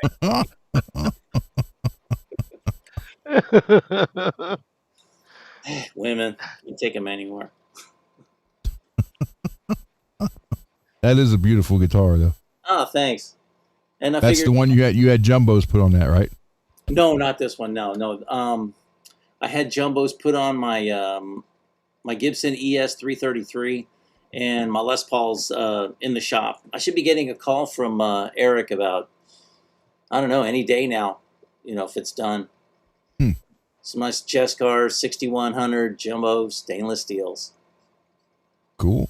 I would love to get jumbos on this. I just really don't want to let it out of my sight, though. That is a gorgeous guitar. When I seen it, I was like, well, wait a minute. I know my eyes are bad, but is that green? I was like, looking, holy shit. And Bizarre Guitar was selling it. You've heard of that store on Reverb? Mm-hmm. And they have great pictures. They weigh them just like Sweetwater does. And, I put it on my watch list. And I'm like, if he makes me a good offer, I'll snap it up. And I put it on my watch list. Sure enough, he sends me an offer. And I was like, okay. And, yeah, I love it. I'm still really smitten with this thing. What I don't understand about Reverb is you put something on your watch list and all of a sudden you get an offer from somebody else selling the same thing for more money than the one you saved. I don't know how they even know what I'm saving. I know. It's like, hey, buy it for that. Well, I hate it when you get an offer on something you don't even want, but you looked at it. Yep. Yeah. Somebody was selling I think it was like a 2016, it was a, what do you call it, Explorer T, and it was a cherry red. They were selling it for $1,300. And it had aftermarket pickups, looked like some double creams and some other stuff, and a little dinged up a little bit, but looking at the worming on the back, I was thinking someone like Ron could, just do a little wet sanding, buff it out, and make it look 1,000 times better. Yeah, Dane says that too. If you're going to trade in a guitar or sell it, clean it up. Yeah. You get more money out of it that way. Just like a car. Yeah, exactly. There's been all these exposes. Somebody takes in their car and it's all trashed. And I'll give you like $600 for it or whatever. And then they go have it all detailed. Oh, we'll give you $3,000. Yeah. Okay. That pays for a $300 detail. So you can't beat stuff like that. Plus, your reputation is gold everywhere. Hey, Peggy likes monkeys apparently. So, no, she likes it, monkey. You mean your guitar? Peggy. If you buy a neck that's not really in great condition, but the seller packs it really, really well. They took the time, they took the care. You'll remember that seller. It doesn't matter that the neck looked like it was pulled from the garbage. Yeah. It was supposed to be destroyed at Kramer, and hid one and took it. Do you remember that story, Greasy? Yeah. Mm-hmm. Now, Ron, I'm thinking I'm going to send you this neck too. Okay. And the deal with the neck is it's not so bad. It was number made 8 in Canada. It was a do-it-yourselfer. Okay. So it had frets. It looked like a neck. It's got the wheel for the truss rod. Oh, okay. It's a little stiff. Now, what I'm going to try to do is have it set perfectly for 9 to 46, and then I'll send it to you. And once you put it on a guitar, give it like 15 days to come correct, be correct. Don't just go adjusting the truss rod, because I promise you, might. I'll have somebody come here and play it before anything's done to it. But frets are stainless jumbos. Cool. I think they're perfect. But every time I turn around, I got to adjust the truss rod a tiny little bit. And I never had to do that before, and I'm absolutely sure it's because I flattened it, did the frets, right, and then put it back on. I got to figure out where to put it back. That's probably it. Because it was always solid before. I can't imagine I ruined a neck by changing the frets. No. I mean, I didn't smack it on the desk until they fell out. You know what I mean? But it was also a bit of an experiment. I was doing the which I have gotten better at. I painted it black so that I a little bit so I could use the black as a stain and make it all dark. And it's Cool. not going to come off in your hands because it's graphite or some other Yeah. weird staining way that people do things. So it's a little dark on the back. The front is just a brown stain. I'm sure it'll wear and lighten as you play. It'll probably look pretty good. I always put, let's see, yeah, and I always put what it is on the back of the headstock. I don't Oh, care if it's like expensive. I don't give a shit. So if it's SS12R or SS14R, I'll write that on the back of my headstocks because I don't want to forget either. Yeah, I had to do something with it. But you'll get the nut so that you don't have to go refigure that out okay. and the bar. But Well, thank you. I need the tuners. That's fine. They're just Godos 1/16, but I love the butter bean heads, the smaller ones. I love them so much on that other Charvel that I changed the headstock on. Mm-hmm. I put the True Tune tuners on it, and I just couldn't find the buttons that I wanted. Oh. So I took them off a set of Godos, and I sat there with a file, and I made them fit. Took forever. Stellar job. I mean, they're on there good now. I don't think I'll get them off, but There you go.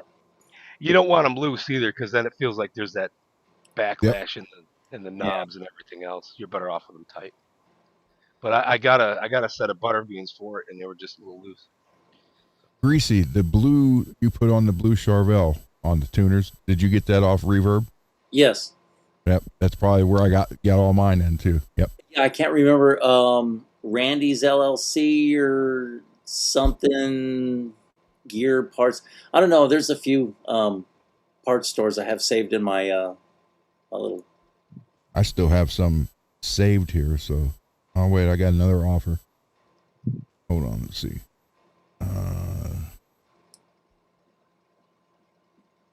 My Reverb.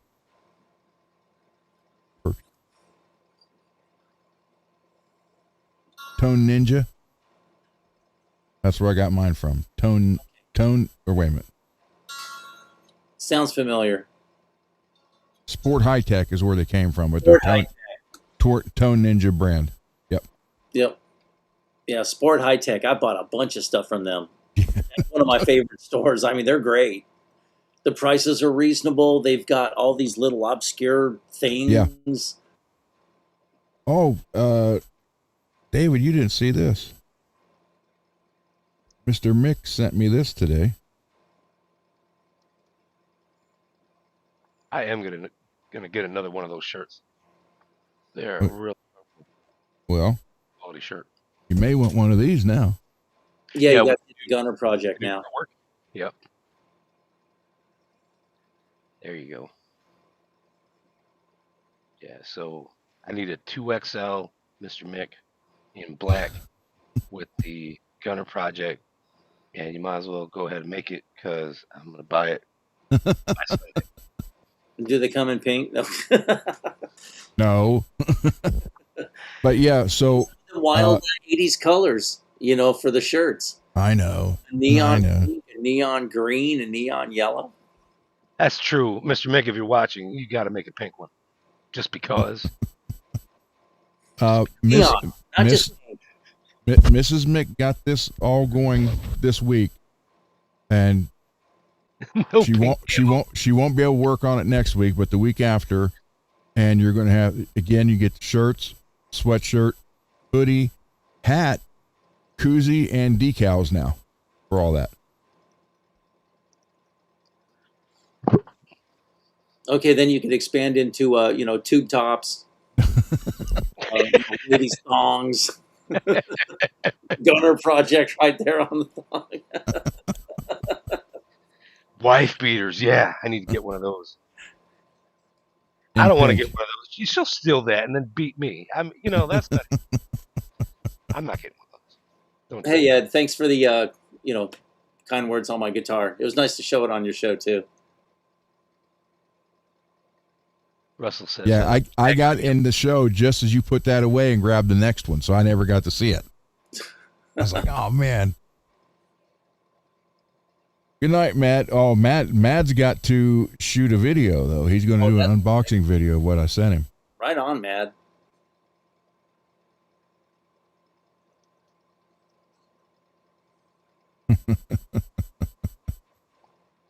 Oh, and then Scott, he has a shell pink Charvel, so you know. Uh-oh. I feel bad. They look good. They are cool. I just like the neon better. That sounds like total backpedaling, and I sound like a total douche for saying that. But dude, it's a cool guitar. I like those. Not at all, because one is Greg Koch and the other one is like Cinderella 80s. You know what I mean? So the neon's probably. Well, I can't say too much. I had a pink Strat, not for very long. I sold it to a girl who had an all-girl band, metal band. She wanted it. It was pink with white pickups, white pick guard, and it was kind of it wasn't that neon pink, but it was a hot pink. Yeah. I'm like, okay, here, sold it to her, and then I ended up buying 87, 88 when the band Kingdom Come came out. Yeah. And they had that song, Get It On. It sounded just like something Zeppelin. Yep. The guitar player had a thin body Les Paul that was pink in the front. And I had a white Les Paul with gold hardware, and I love the way they look, but I cannot play them. They just do not, I cannot get used to that feel. So I ended up selling the white one, which was a regular full-size Les Paul, and I went and bought that thin line, thinking maybe that'll help. And at that time, it only came in the pink, and I had it for just a few months. I was like, nope. Les Paul, I love them, can't play them, and it's pink. Bye. So was that like that? Since it was thin, was it like that? What do they call it? The custom light or something? I think that's what it was. Yeah, but it was a thin body.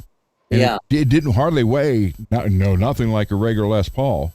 Yeah, and I thought that might make it, but the neck still felt like a full size Les Paul, and I'm like, that's what I don't like. I don't like that neck. I've seen like Zounds a couple years ago had it was like based on a standard, the thin Les Paul. It's a little thicker than an SG, and Phil McKnight has one. He loves it. Does he? Yeah. Well, you know what? Let me look that up, because it was 87 or 88 when that came out. Yeah, they had that. I remember those pinkish, colored ones. Let's see. Yeah, I think it was Custom Light, Lite.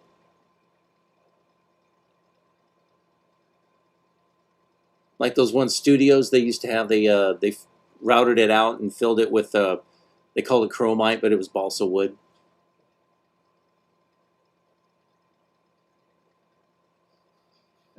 See if it shows one. Russell found Deep Turtle.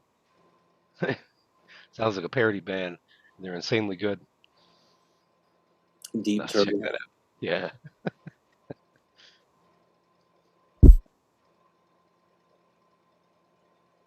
Yeah, here it is. Share this. Wow, should have kept it. Sold it now. They're going for $3,000 to $4,000. Mm-hmm. Let's see, let me share this page. Share screen. And seeing the prices on these 70s and the Norland era, Gibsons going up, there's a much bigger appreciation for them now, because everybody used to just crap on them. If it's 70s, it sucks. Yep. And they're like, they had good guitars in the mix. I mean, yep, I remember the little toggle switch right there. I mean, it sounded good, but I just didn't. It's not your feel. It's not your thing. Les Paul body, I love the way they look, but I do not connect with them at all. Yeah. Well, they want women to play too. I mean, Hey, Rocky. Yo, Rock. Wait, why would I say that to myself? Yo, Rocky. So yeah, it was, it was fun for like the first week. Then it was like, nah, well, this is gone. you rock. But I gave it a I'm not try. sure. I did honestly give it a try, but didn't like it. Didn't like it. Don't care. I mean, that's a cool guitar. I mean, it's not as cool as a reverse V, but I mean, That's the stupidest guitar in the world. The reverse. And to be honest, in all transparency, I've actually owned 2 of them. Oh my God. Was it more comfortable? Oh my God, yes. It is just like that's the thing. It looks stupid. Everybody think, oh my God, only a retard would play one. Well, I was a retard who had 2 of them, and you just put them in your lap, and it's at the exact perfect playing position. It is so ergonomically just perfect. You might like the upper horn right here, but yeah. right there poking you in the chest, you can rest your head. That's on. what. Oh, you mean backwards? I was thinking reverse, like a reverse Rhodes. No. The V is upside down. The neck's going through the. Yeah. Oh my God. Do you ever seen one of those? Oh yeah. Okay. Greasy's here. I don't want to talk in front of him. The Warrior is probably one of the most comfortable guitars I have to sit and play. And They you are. look at it. You look at it. You might think no, but it is. I mean, it's perfect. It's right there. Yeah, So, I've tried out a few Reverse Guitar Rhodes. I mean, Center. honestly, it kind of makes sense. And your controls are on the bottom. I could wrap my head around that one, but having the V just go the opposite way. Yeah, I just had a single volume, 3-way selector, and it was a good sounding guitar. And especially since the neck pickup was just like ensconced in all that mahogany wood, it had a really nice, unique sound to it. It'd have to have a nice warm sound to it. Yeah, and they had 57 classics in it, and those are nice pickups anyway. So Yeah, puppy, the pink. I'm serious. Yes, I can see pink. I just choose not to. So.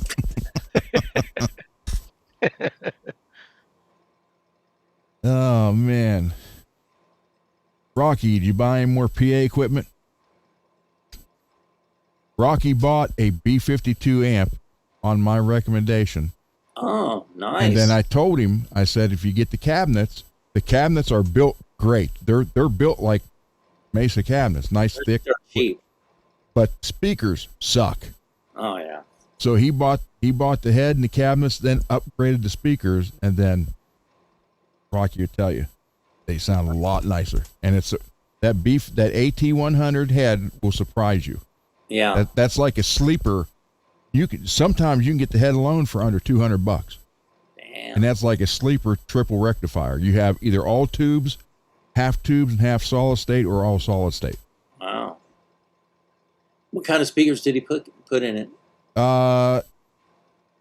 He went with vintage 30s, and what else do you put? The Shadows?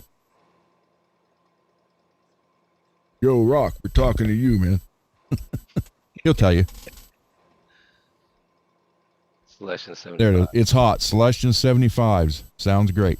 Oh. I was going to say that. And then I decided, no, if I guess wrong, I'm going to sound dumb. I've just been really loving the Celestion creambacks. They sound great. My old Marshall, I have 2 creambacks with neodymium speakers in them, so they're nice and lightweight. Where the regular vintage 30 was like weighing 10 pounds, 8 ounces or something. This thing weighs, the Neos weigh 4 pounds, 2 ounces each. I have a hard time breaking away from the vintage 30s. The original ones, not the Chinese ones now. The actual ones made in England. And now they're, made in the UK again. Oh, are they? Yeah. Okay. They decided to, I guess Celestion came back to their senses. That's good. Because I remember a couple of people when they first came out with the Chinese ones, were like, oh, these sound just as good as the other ones. No, they didn't. Yeah, that's what, yeah. I'm like, you're playing comparing two cabinets, identical cabinets, same guitar, same amp, and it's like night and day, and you're sitting here trying to tell us they sound good. That when you get that's the person that they gave the speakers to. Yeah. So, hey, give us a good review. You ever try any like warehouse guitar speakers? No.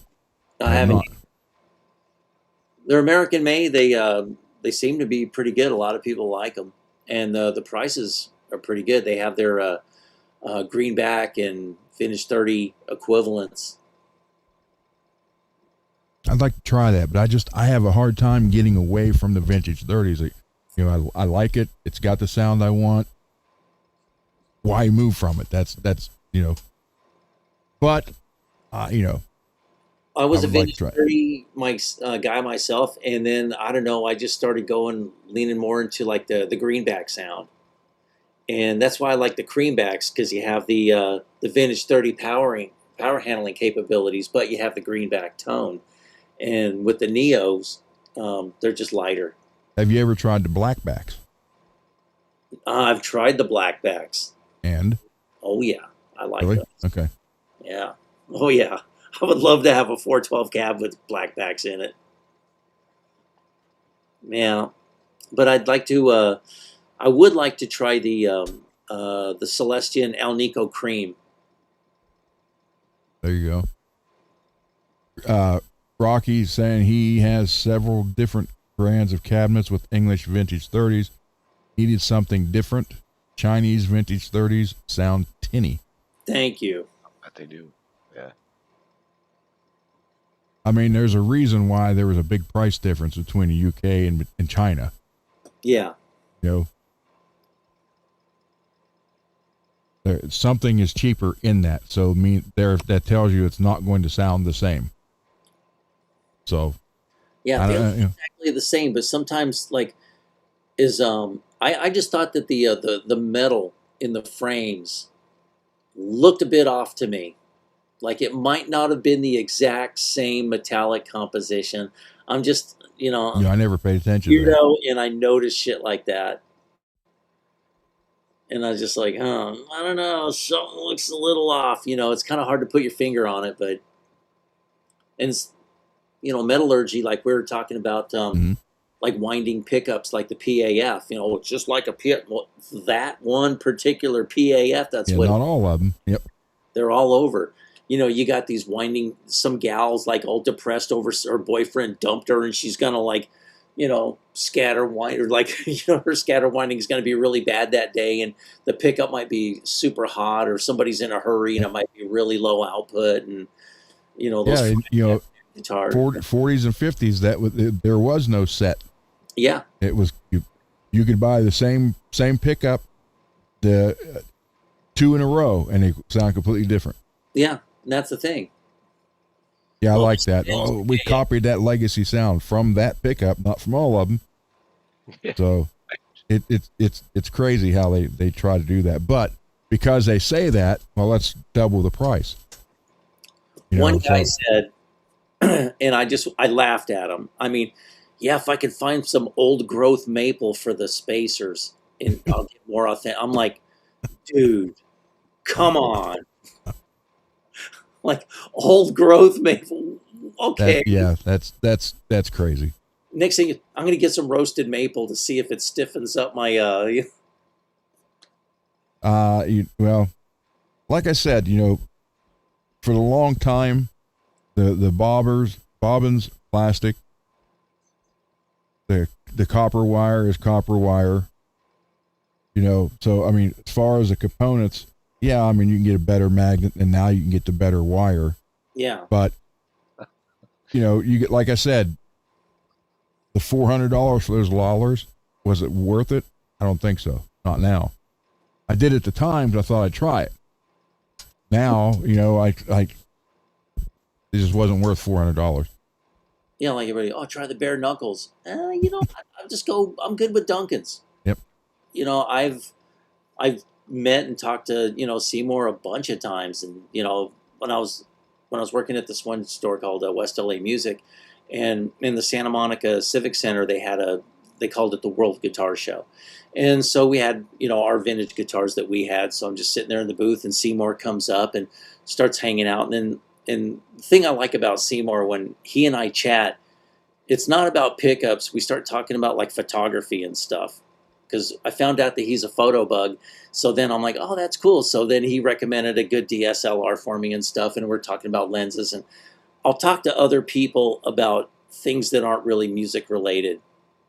Like at the Peterson Automotive Museum, I was a member there. And they had this thing called Rockstar Cars and Guitars. So they had all these like celebrity and rock star owned custom cars, and with their guitars, like Kathy Valentine from the Go-Go's. She had this beautiful 65 Buick Riviera. It was painted in this nice metallic silver, and she had a matching Telecaster that was painted, even the neck and fingerboard and everything, and it was pretty cool. And Billy Gibbons' Catzilla was there, and a bunch of other cars. And then I was chatting, and in the, what is it called, the I Disappear or something, there's the Metallica video where they're running from some shockwave, and James Hetfield is in a 1967 Camaro, and he's driving, trying to get away from this thing. Mm-hmm. And I know the video. that car was there. Cool. Yeah, that car was there, and then James was there. And so I chatted for just a couple of minutes, and I'm like, I like the 67, and I told him about the one I used to have when I was in the service. And I had a 67, it was an SS, but it had the RS package with the hidden headlights and stuff. And when I told him, I said, yeah, I had the 325 horsepower 396 with a turbo 400 and a 390 posi. And we're like, oh, that's cool. We're chatting. I said, my Camaro even had a fold down rear seat. And he was like, really? I go, yeah. I goes, that's rare as fuck. I'm like, I know. And that was like a quick, like 5-minute conversation. And then, oh, we got to go over here. So his people took him, but it was nice looking at that car and just checking out everything else. Eliminator was there. So yeah, it was pretty sweet. And that's what I like about the Peterson. They always have something going on. Yeah. Russell, I think you're right.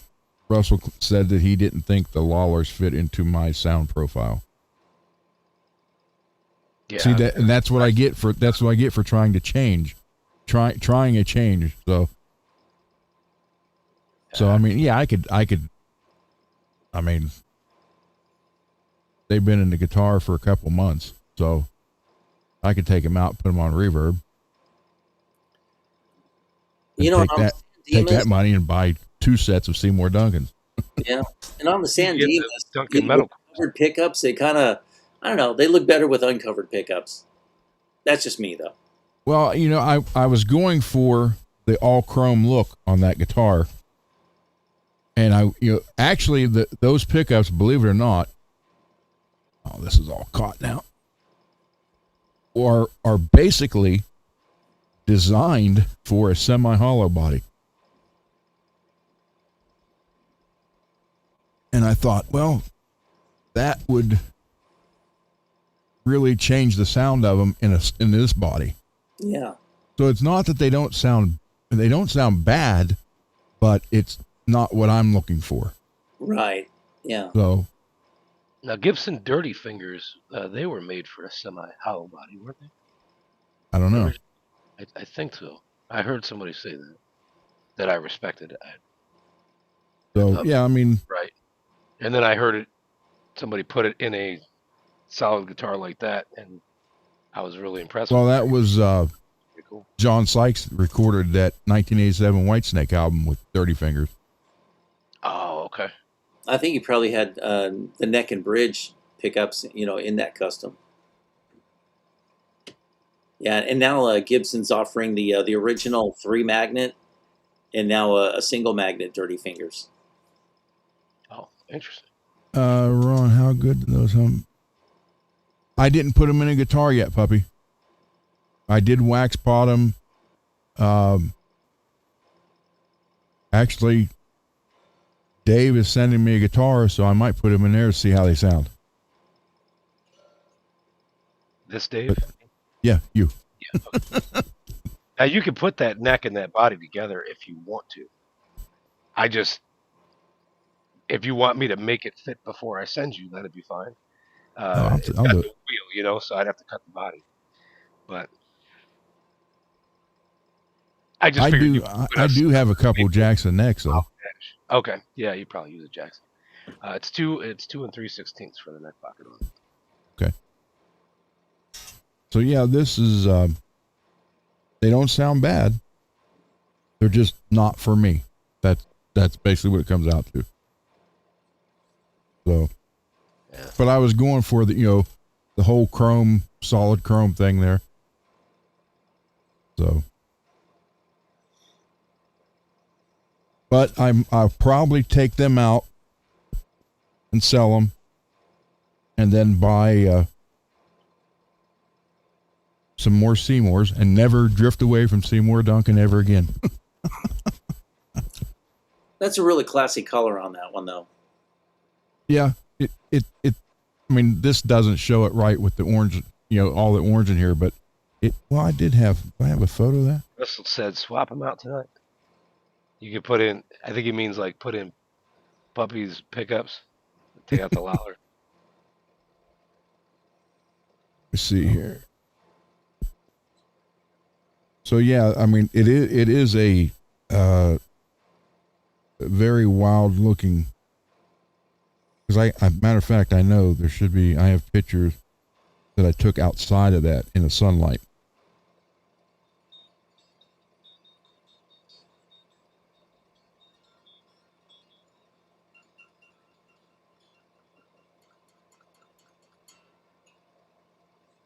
So, Dave, are you a fan of spraying sparkle finishes? I guess that would be. I haven't tried it yet, Oh, okay. but I mean, there's like a couple Roth. of reasons why.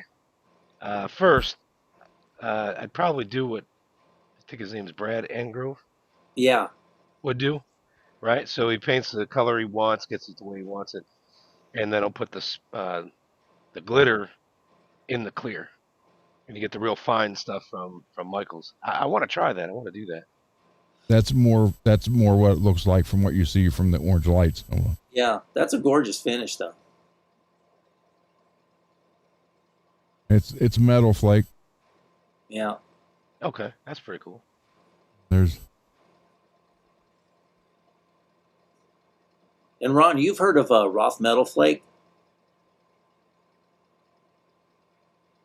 No. Oh, that's the website, rothmetalflake.com. Remember Big Daddy Roth, Ratfink? Yeah. Okay, well, his son runs it, and he's a big supplier of, perloid and metallic, and flake finishes. That's pretty well defined. Yeah, and they have some really cool finishes. Like, I know you don't like pink, but there's this one shade of it, and it's called Dog Pecker Pink. Well, that was Rocket Red. I know. Oh man. So, are you guys South Park fans? Yeah. Yeah, absolutely. There was this time, my wife, she was coming home from work, and she gets off work around 10, so she's home at like 10, 10 after 10. She only works like a quarter mile away from me. And so she comes home, and I was watching TV, and it was on Comedy Central earlier, and I turned the TV off. And the TV we used to have, like, remember when you would turn on the TVs and then the sound would come out before the actual picture would come on? Yeah. Right. Okay, so she comes in and sits down on the couch, and she's like, turns on the TV, and it happened to be on South Park, and it was the one where Mr. Garrison was Ms. Garrison, and he was at the LeBeau's. Let's And Bose. it's the part where the knife fight. So she sits on the couch and turns on the TV, and the first thing that comes out of the TV was, you kicked me right in the pussy. And the look on her face, she's like, wasn't expecting that.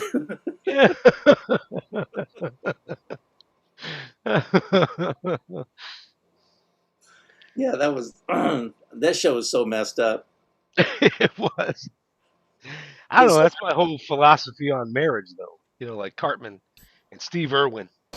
Yeah. Oh, look, there's Kelsey in her natural habitat. What I'm gonna do is stick my thumb in her butthole and really piss it off. You know, when somebody says something, I'll do the, well, scissor me timbers. Then I'll know somebody that's a fan of South Park. They'll start cracking up if they get it.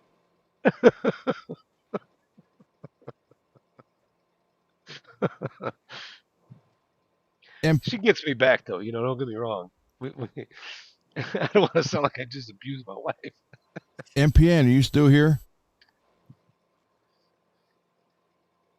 He may. I don't know if he is or not.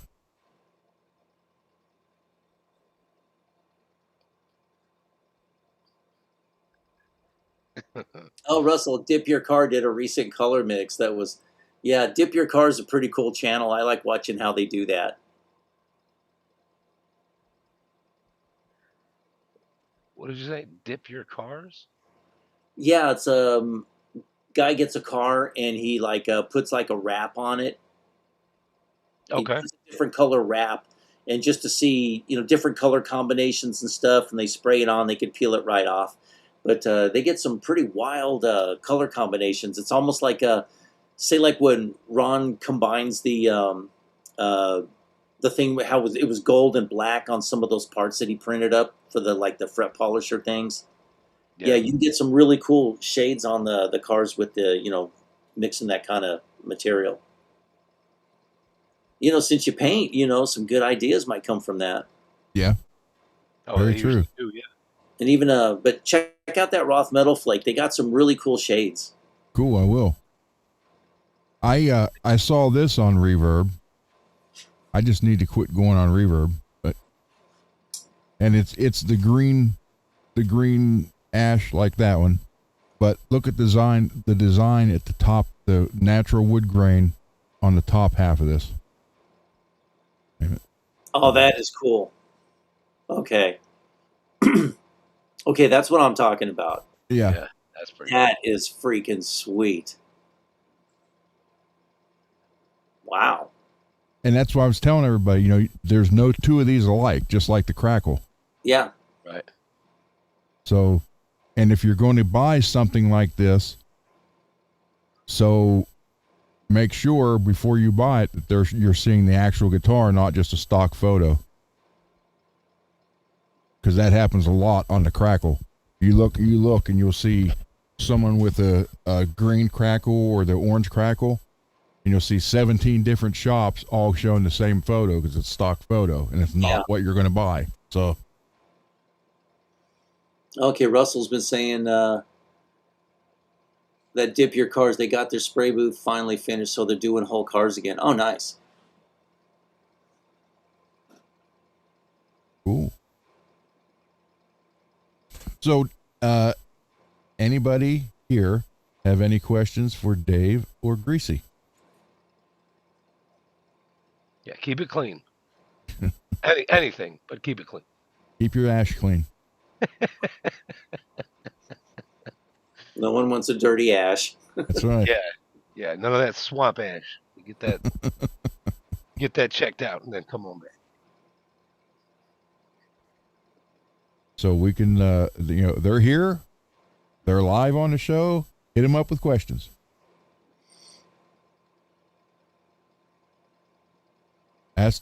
Ask Greasy when he's going to send me that maple neck. Or a ebony one. What is the speed of an unladen swallow? I told you, 4.6. European. I don't know.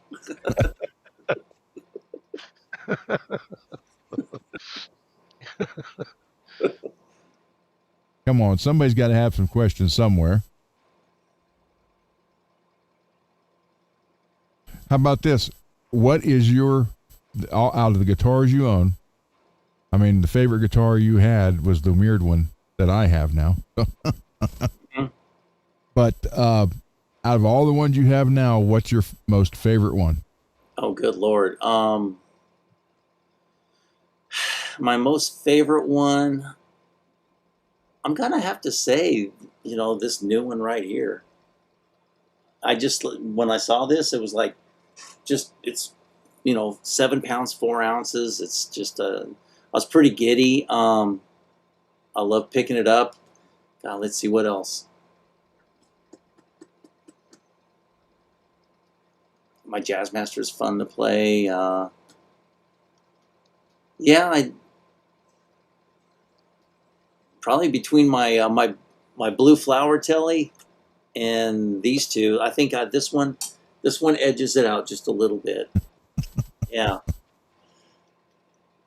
and that's a tough question for you too, since you have so many. I know. Yeah, that's the one problem when you, but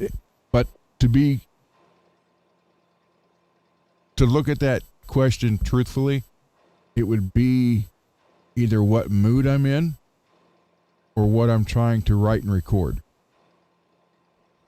That's the most honest answer I can give. Yeah. I got a question. Mm-hmm. All right, so maybe it's a 2-part answer. She was over 18, and I don't know who she was. Now, according to Motley Crue, she was only 15, and he was losing sleep. See, she was 15, and well, she was a he.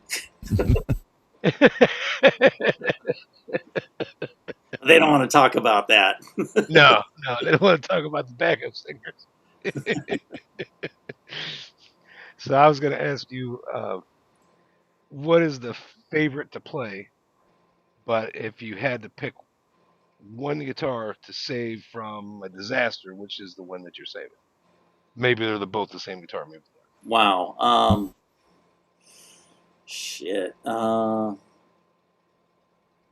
think it would be a tie between my Gibson ES and this one, probably, because the ES, for obvious reasons, when Beverly and I first got together, our first holiday, she bought that ES for me. So yeah, that was real special. And I jokingly tell her, it's like, yeah, and having that thing finally refretted all the time, it's like, kind of getting her a boob job. That's what Russell's talking about. This camera, sound-wise, is freaking amazing, but the camera sucks. Hey, True. Hey, True. Hey, True. For me, if it come to the fire and I had to save one, it'd be my dad's 59 Paul. Right. But my favorite one out of every guitar I've ever had, I don't have anymore, and that's my 87 ESP M1 Custom. Yeah, I've heard you talk about that. Well, these that's 3 years. Yeah, I mean, from what do you got now? Come on, you gotta stay positive with it. See, I would save your Yellow Crackle Jackson.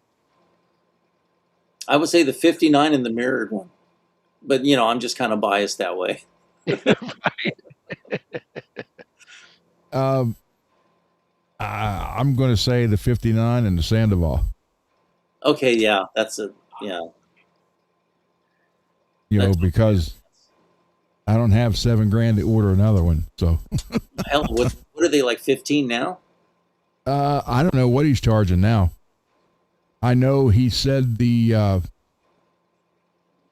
a post about a month ago or so, and he was going to do a special one, and it was like starting out at $25,000. Then you got to figure he's not exactly a spring chicken anymore. No, he's 70. He can be like building up his retirement fund and his inheritances for his family and whatever at this point. My wife, when we were dating, she went to order me the Bones guitar. And at the time she was, when we were dating, she was working at a supermarket. So obviously, and then it's 85 or 86, making what, $3 an hour? Yeah. And it was like, she asked the guy at the store, and I think both of them at that time, either the Sandoval and the Bones, would have run around 10 grand. So that didn't happen. But yeah, it's so I got 7 in the Sandoval and 5 in the Bones. But they're unique. They can't be replaced. Honestly, when it comes down to it, you can maybe get another one. Will it be exactly? No. Yeah. Because how long you've had the Sandoval for? How long?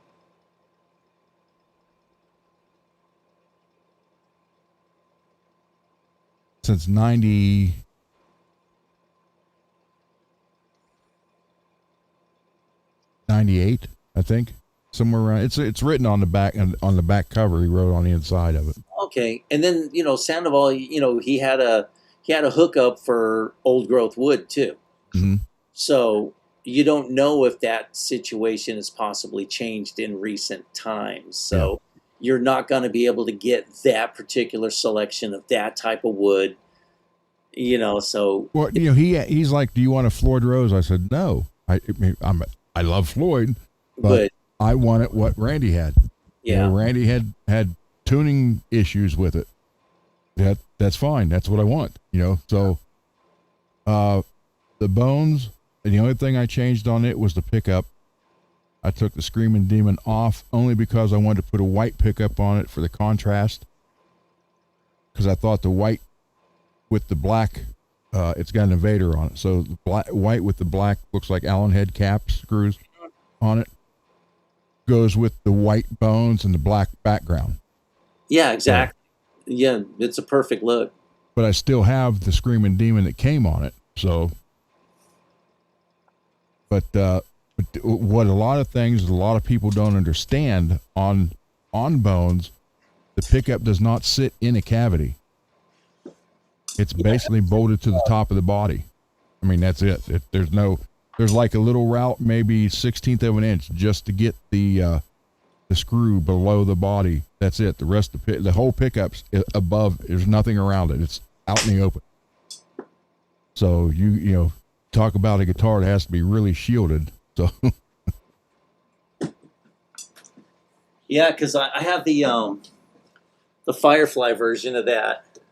Oh, do you? Yeah, I've heard a lot of good things about that. It's actually kind of cool. I mean, it's lightweight. It's not as cool as yours, of course. I mean, I can't put your finger in it. Put my finger in it. Just can't get your finger in there, can you? Ready to quit. But it's cool. All I did was I changed out the Floyd springs. Okay. The original springs, they were stiff as hell, and it had 10s on it. Trying to bend the bars, like, you had to get almost Herculean with it. But I just put on a couple black springs, and I changed it to 9s, and just buffed up the frets, and it was the revised version with the correct headstock, because the original version had more of a point, and I was like, oh, that's pretty cool, and I'm like, I wouldn't mind getting one of those if they had the right headstock after seeing yours, on the other show. And then so they released this, and I'm like, shit. So I grabbed it, and those didn't last very long, did they? The first few runs sold out. They still have it on the they put it on the site about a month or so ago, and they still haven't sold out. So that's why I went with the Invader just for the looks. That's I was thinking about that, and the last time I was in Guitar Center, and I was looking right at the pickup counter, and they had a white Invader, and I was just like so close. And then I got distracted, shiny objects, and also I forgot. Yeah, see, I can put my finger in this one. I'm jealous. I can't. It's good to have goals. We are simple people living a simple life. So yeah, that's the It's crazy. I love it. Yeah, and this thing has What I really love is that flat neck, man. I mean, that is flat as can be. I know. I remember seeing that. That is so cool. And it. I'll hand this to people who come here and don't tell them about it. They're like, whoa. Then after 5 minutes, they're like, oh my God, that's freaking awesome. So, yeah. Like you can see right there. That's cool. And like on the back of this neck, I mean, it's all roasted maple. Oh, that looks nice. it's got a nice little figure into it. Yeah. And it wasn't very as slick as I would like it, so I kind of lightly polished it from 1,500 up to 12,000. And it is so smooth now.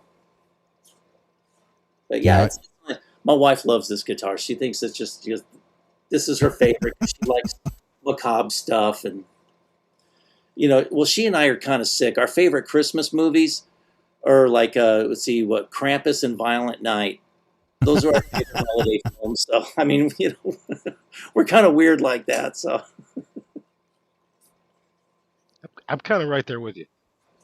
We own that's both cool. of them. So Let's see. Greasy says, or Puppy says, Greasy, can you send Ron pictures of the body of your telly, front and back and sides? I might want to send Ron a body sometime and see if he could paint it like that. Ooh. Yeah, I can do that. Can Ron do that? Yes, sir. Yeah. Okay. Very cool. Because I've seen like different kind of wallpapers that paisley. I've seen really cool red paisley, and that's why I got the idea for the green paisley, because I saw that on that's pretty. That would look good on a guitar. And I saw the blue, and then with the recent you seen that expensive ass reissue 68, the Brad Paisley blue paisley. Yeah. That thing is nice. And I seen yellow paisley, orange paisley looks really cool. And I forget the name of the place, but and then when I saw this green paisley at Bizarre Guitars, I'm like, oh shit, that's the one. I would gravitate towards the darker colors myself. No, pink. Then they actually had another version. It was a black paisley. Cool. It looked really cool, and Bizarre Guitars was selling that because, you'd see it. They always put it on sale, and they'd always send me an offer because I had it in my my watch list. And then somebody finally bought it the other day, and I was like, "That's cool." Because a lot of people think Brad Paisley that his last name is fake. It's not. That's really his name. I mean, he literally graduated 15 minutes from here at Glendale, West Virginia High School, John Marshall High School, and he used to fish the catfish tournaments on the Ohio River, so I fished against him I don't know how many times. When we played that festival at the stadium and opened up, the last act was Fabulous Thunderbirds. Oh, so nice. how we ended up opening up for them, I have no idea because it was like night and day. But Brad played earlier that day, and I have the newspaper from the stadium showing. It shows pictures of Brad, no hat, didn't have his cowboy hat on yet. He was out there playing. So technically, Brad Paisley opened for us. Oh, there you go. And the funny part was our guitar player at the time and singer both graduated from that school. They were a year ahead of Brad, I think. So they were out a year, and the school had a talent contest. So they talked me and the other guys, let's go to the school and do because they wanted to go. I guess they were like metalheads during school and everything, so they weren't going to amount to anything. So they wanted to go prove them wrong. Well, Brad was in that talent show too, and we took first place. Oh, wow. So the guitar player, he's like, yeah, we beat Brad. I said, we may have won the battle, but I think he won the war. Yeah, totally. But yeah, Brad really is a nice guy. He really is. Get older, and the chicks stay the same age. Yeah.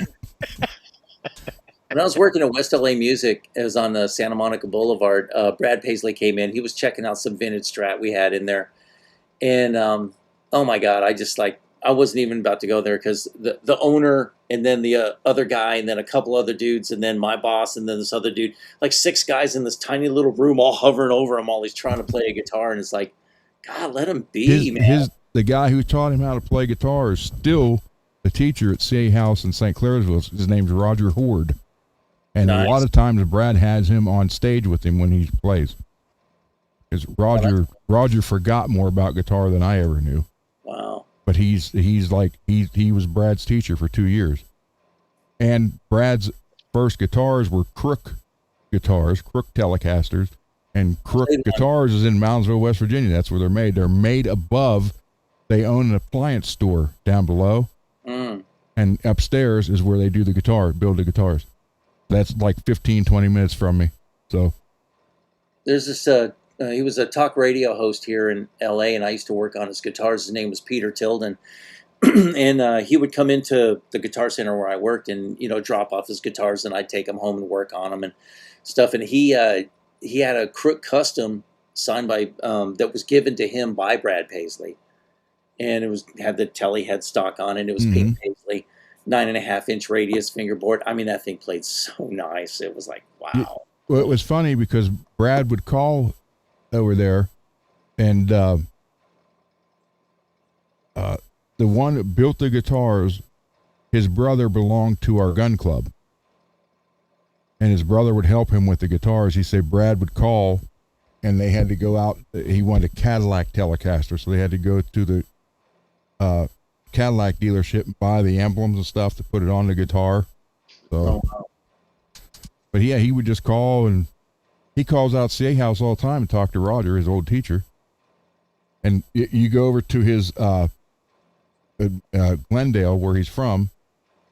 It used to be, I think, 8th Street. Now it's Brad Paisley Boulevard. Oh, wow. So, yeah, his whole fishing song was written about fishing on the Ohio River. Oh, wow. This is the guitar that I beat up. And I love that one. While we were talking, there's this hole. I could put my finger in the back in the tool line. Great. You got 2 guys on the panel that can finger their guitars and I can't. We'll edit that part out. We'll edit that part out later. I'm not saying anything. You're flaunting your finger privilege in front of me. I'm just saying, look, I can do it here. I can do the eyes. I can do the hand. Rub it in, Ron. Thanks. Oh no, mine's just one big one, and I could probably bore that out. That's like for a Tuesday.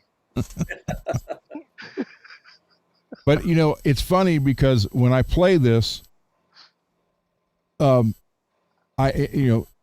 only had the striped Van Halen guitar for a week, and Billy Ray got it. But I can understand when guys say, I don't want to play us out because you're going to hear Van Halen play Eruption or whatever. Yeah. And anytime I had, like, I took this to church, I played this church one Biker Sunday, and all I heard was play some Dawkins. Like, so we did, the church rewrote the words to Born to Be Wild for a church getting. And so I'm upstage playing Born to Be Wild, full distortion, everything on this while they're singing these other words. And then all the way through it, I heard, hey, it's not love. Alone again. Like, man. So, yeah, you get that. That's the problem when you play someone's signature guitar that's as well known as this, or the Sandoval, or the Stripes. That's what, that's what they want to hear, is that and only that. If I go out there with this and I start playing AC/DC, they're going to look at it like, what are you doing? So show up to a blues gig or, like some, like a jazz gig. Bluegrass. Bluegrass. Oh, yeah.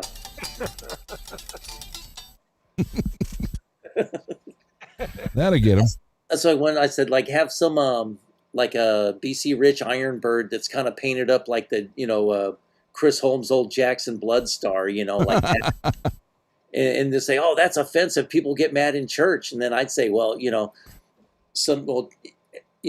Jesus, went through a lot of pain, and this is a reminder of what he Yeah, went there you through. go.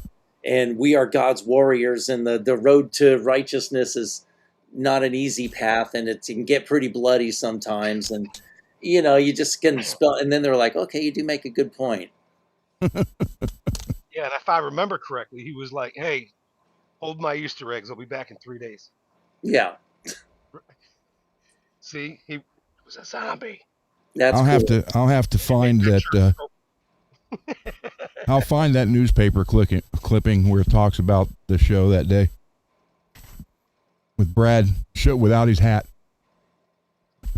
But yeah, he really is. I mean, he really is a really nice guy. Like a lot of the big guys that I've met, it seemed like the bigger they are, the cooler they were. It was like the low level guys are the ones that had the really crappiest attitude, or Well, the or some guys that were just kind of known in a very small clique, and they were the worst. when Probably used to people screwing with them. Like they're not getting real praise all the time, or don't no, know. well, like I said, Skid Row's first album. Okay, right when they first released it, they were opening act. We were working, and the whole band was extremely down to earth, except Sebastian. And this was their first album, and the fraying of the system was already started. And you'd be there sitting. We were sitting. Matter of fact, we were eating lunch with those guys sitting at the table. Sebastian comes through the door like he owns the place, looking around. No one said anything.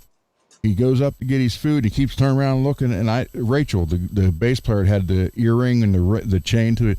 I said, "What's he doing?" He says, "He wants you guys to worship him." I'm like, "What?" He goes, "Yeah, that's how he is." And then hearing some of the other stuff, you could see right then and there that it was already started. So I kind of understand why they don't want to reunite with him. And Aerosmith was but in their defense, that's right when they all supposedly got clean. So, you weren't supposed to look at them, talk to them, anything. Because they were if someone segregated. offered them anything, they couldn't turn it down.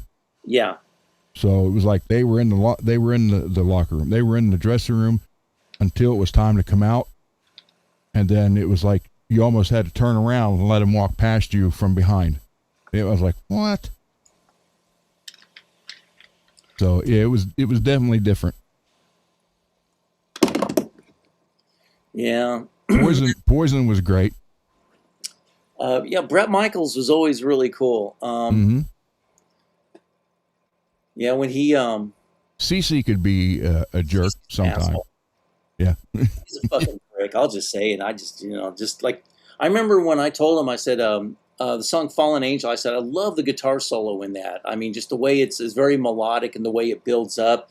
And he looked at me like I said something shitty to his mom, and I was like, "I'm sorry, I didn't mean to offend you." I was like, maybe someone else did the solo. He was too gacked out to record it. I don't know. But, Like Warrant, they had to pay a guy. yeah, I heard that they actually wrote the stuff, but then they paid a guy that played better, so he would yeah. I think his name was Rick play the Slamer. solo, and it would sound better. Yeah, because they were good players, but they just wanted a certain little, I and don't blame him. I mean, I'm not the kind of guy that would actually just totally dog him for it. Like I get it, because if especially for the album, right? Yeah. If you could get Jason Hook to play your solo, yeah, wouldn't you get Jason Hook to play your solo? Mm-hmm. He's yeah. not going to play it like you. He's going to play it like him, and it's going to be On the impressive. second album, they did everything. Yeah, right. They were more seasoned, and they were, they really leveled up in a major way. Yeah, Joey Allen, he used to come in, and he was our, Hughes and Kentner rep way back when. He had a computer business, but he still did that on the side, plus doing the warrant things. He's a busy guy, and talking to him, and he goes, "Yeah, it is what it is, but you know, it all worked out in the end. And Joey's a great guy, really, really cool dude. And yeah, he's a smart one. He, finished up his education, and, he has a computer business that he runs, and he gets to do the, weekend warrior and do the That's warrant. what Duff from Guns N' Roses. Yeah. That's what he did. He took that money from the beginning and bought like a bunch of Starbucks chains. Yeah. And invested all that. Yeah, he's worth more than pretty much anybody in the band, and it's all because of what he did with the first when they first started getting the money. So. Yeah, that's the best way to be. It's like you have somebody on your side that's like, look, no, you don't need a Bentley right now. Yeah. Yeah, but it'd be cool, Dad. Yeah, it'll be awesome. Okay, where you gonna park it? Well, my big mansion I'm gonna buy. Oh, and how much is that gonna cost? Not enough. Don't worry. Do something like that. Like he bought Coca-Cola or something, didn't he? Who? Steven Tyler. Didn't he buy like some company? I don't know. I'm not sure. Maybe it wasn't him. I could have swore there was one of these famous guys bought like some major company. Mm. And it was all about the investment. What am I going to be worth later? Mm-hmm. Yeah, that's what Duff said. He said the rest of them partied all their money away. He's like, and I just started buying real estate and businesses and. Yeah, that's what the guys in Korn did. Yeah, like what is it? Did Head or Monkey leave first when the band first split up? One of them left, and he goes, I own so much property around Bakersfield. I've got income coming in. I'm not worried about money. And I was like, oh, that's really great. Yeah, I wish someone would have told me that back in the 80s. I bought guitars and cars and motorcycles. Oh, well. Can't be old and smart if you weren't young and dumb. Cost me $900. Peggy writes, true rap music sucks. The only good rap song is Bring the Noise. And I have a story. When I was working at West LA, and I was standing at the counter talking to the cashier, just killing a couple minutes, and Flavor Flav walks in. Had his clock on. I was just going to say, what time was it? And I don't know, 2:30 or so. I have the picture somewhere. And he comes in, and I look at him, and he goes, hello, how are you? And I'm like, good, sir, how are you? And, then he kind of loosened up. And so he wanted to try a bass, a jazz bass. So we got him a like American Deluxe jazz bass. It was like about, $1,200 around there, I think. And the first riff that Flavor Flav he played on that bass was the theme from The Munsters. And I like, that is one cool dude. And he just did it, and I was like, oh, that's cool. So he bought it, and he goes, I'll take it. And then he goes to his guy, pay the man. And he had this bodyguard that was like at least 7 foot tall. This guy was huge. 400 pounds of, big dude. Not big obese dude, but a big guy, And he just pulls out this big old wad of cash and ring it up and everything. And then when he took it off, and he's like, yeah, boy, he did that, and I have a picture with him and, the cashier I was talking to. Cool. And he was really cool, though. I got to say, people, Flavor. Oh, man, he was awesome. He was really cool. He was in the midst of filming that Flavor of Love series. Yeah. So he was making bank off of that and, TV money. And he was, like, really cool. And he was baked out of his mind. Oh, he was smoking the ganja man. There was some partaking of the kind bud. Yeah, in the video for Bring the Noise, he makes that video. Oh yeah, without a doubt. Yeah, it's like all of a sudden he's there, and it's like he's not really doing anything, but it just makes the video. So yeah. Then at the end when he's drumming, it shows him and Charlie taking on different times drumming. So yeah, but that's, I like that one a lot better than the Run DMC Aerosmith one. Oh yeah, without a doubt. There was just something about that one that, I don't know. It was just Yeah. weird. And that's the thing. It's like, oh, he's just no. Flavor Flav is not just a rapper. The guy's a very multi-talented person, and I totally dig him. It's like I hope he's successful till the day he dies. Yep.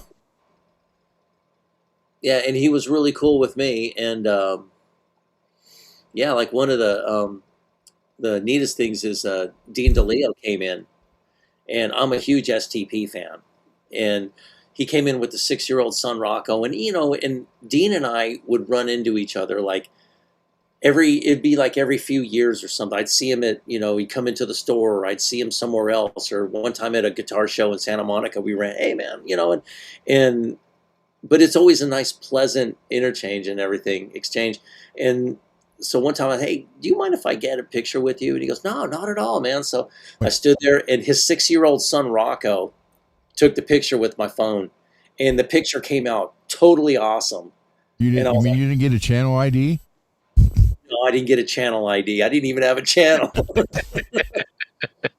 And the cool thing, it's a great picture, and Dean was so cool, and it's always good to see him. But the coolest thing was his 6-year-old son took that picture of us, and that's what made the whole scene even better. And you can see what a cool dad he was. Yeah, that's great. Like, the DeLeo brothers, I just nothing but love and respect for these guys. That's cool. All right, guys, we'll go 8 more minutes. Okie doke. We will go 8 more minutes. And I want to thank you both for being on here, and you both have an open invitation to whenever you want to be on here. Oh, thanks, man. I appreciate that. You're welcome. Yeah, and then I was going to come on. My wife was doing computer stuff, and then she just got this new keyboard interface, and she was like playing with that, and like, well, I didn't want to, sometimes she can, get a little profane when she like can't figure something out. Kind of like me when I play video games. Oh, I yell. I don't cuss anymore. Yeah, I remember you say you're going to watch that. Yep. You might become a grandpa. Yep. Jim, no, I don't. I'm not going to do the channel IDs. I'm kind of lost on what do you mean by the channel ID? The other show, the guy would ask any celebrity or musician to like say it. Oh, hey, this is blah blah blah, and you're watching blah blah blah TV. Oh, I see. Like introduction type stuff. Yeah, like that. 2 of those cost him $150 each. The Michael Anthony and the Steve Vai. There you go. Yeah, I figured that. Mm-hmm. Yeah, those are paid for. Yeah. This is the one that I would save if there was something happening with the house. Cool. And that is a 91. Wow. Yeah, you would say that because it's got the Texas sticker on it. No, it's so Nuno. If I take it off, it's kind of funny because now it's discolored. Yeah, Derek, yes, I am. Might leave a spot. Yeah, that'd be like a reverse decal. Right. Like the copper tone tan commercials. Yeah. Yes, Derek, I will be doing one Monday night. So Derek's going to come on Monday night. Oh, cool. There we go. Like I said, anybody in here is welcome on these shows. None of that, well, we have to know you first, blah, blah, blah. The only thing I say is if someone comes on here and starts going on a racist rant, then that would be a problem. Other than that, you're more welcome. You'll get kicked out for that. You're seeing some of these internet dramas and meltdowns with other channels, like this one female comedian, she's, and some guy that the quartering and all this other stuff. There's some drama with that. And I'm just waiting to see the day where somebody just totally snaps and the guy's like, okay, now we got, my good friend, Steve, and he's going to be on here. And then Steve pops on the screen and he's wearing like a Nazi outfit or a Klan outfit. And, like, dude, what are you doing? What? What's going on? There's nothing, And it's like, that would be like just an epic meltdown on a show.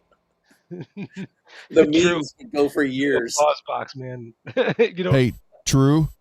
Leave that. Reese's got an applause box and he didn't play it. Yeah. Does he really? Yes. Go ahead. Hit the clap one time. Okay. Here you go, guys. Say, get the clap one time? I'd rather not.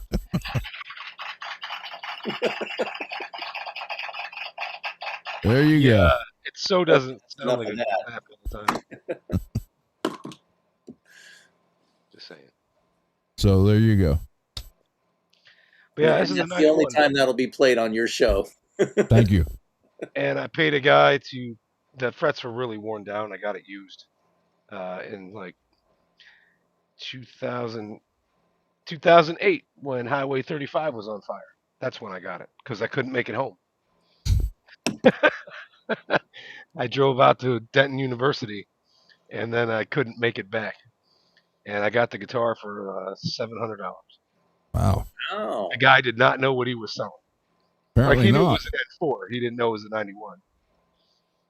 But the frets were all shot, and then I was younger. Sorry. Um, and I had somebody put on a bird's eye maple neck, and then last year I took the black dots out and put in black pearl and put on stainless steel frets because I could finally do that. There you go. But changing the fretboard, I wound up sanding the neck down a little bit on the back because I don't know who this guy thought he was. Like he was making guitars at his shop in Addison, Texas. You'd think he knew how to do some stuff, right? Hmm. You'd hope so. When you learn frets, you learn what other people don't know. Hmm. So then I knew how bad it was. Yeah, just like with mechanics, you start going in. Well, it's kind of making this little knock, and then you go in there and you're like, Santa Maria. It's like the power Got of that Christ hole going through the tells you. side of the block right there. I don't know. You know, can fix it's that, like can't you? Yeah, yeah. on all these YouTube videos, you'll see people talking about frets and like, after you put them in, you don't have to level the frets, or they'll say something else stupid. Always Yes, level. you do. Yeah, because especially if you're using a hammer. Mm-hmm. Oh, I got this new titanium hammer. Well, if I want to put them in the back, that I'll just start on the front and they'll just make their way back there. They make it a mountain range, and then they're not leveling the thing. Yeah, there's a lot And of then when people you're say, done "Oh no, leveling you don't and need to crown level them them, after you put new ones on there." Really? Okay. well, after You've you heard of level them those and you crown them, Merry Christmas. Now you have to fine level them, and then you have to crown them. And you Have you got to heard? figure out how good the frets are because you got to know, does 1,000 grit change the height of my fret? What do you think of those fractal presses? Have you seen those? Any experience with those? I haven't tried them. I want to. They look pretty I mean, you could do that. Just put it in a drill press and do it that way. Yeah. So I do want to try one. I haven't done it yet. I was kind of hoping they would send me one that just to use on the show. But Yeah, because I've seen like the one at StuMax, like what 200 something. yeah, And then I've seen some for like $59, $49, and $39 on Amazon. yeah. There's someone did a review. They did the $200 one, the $29 one, and the $89 one, and the $89 one worked fine. $29 one didn't. Yeah. So,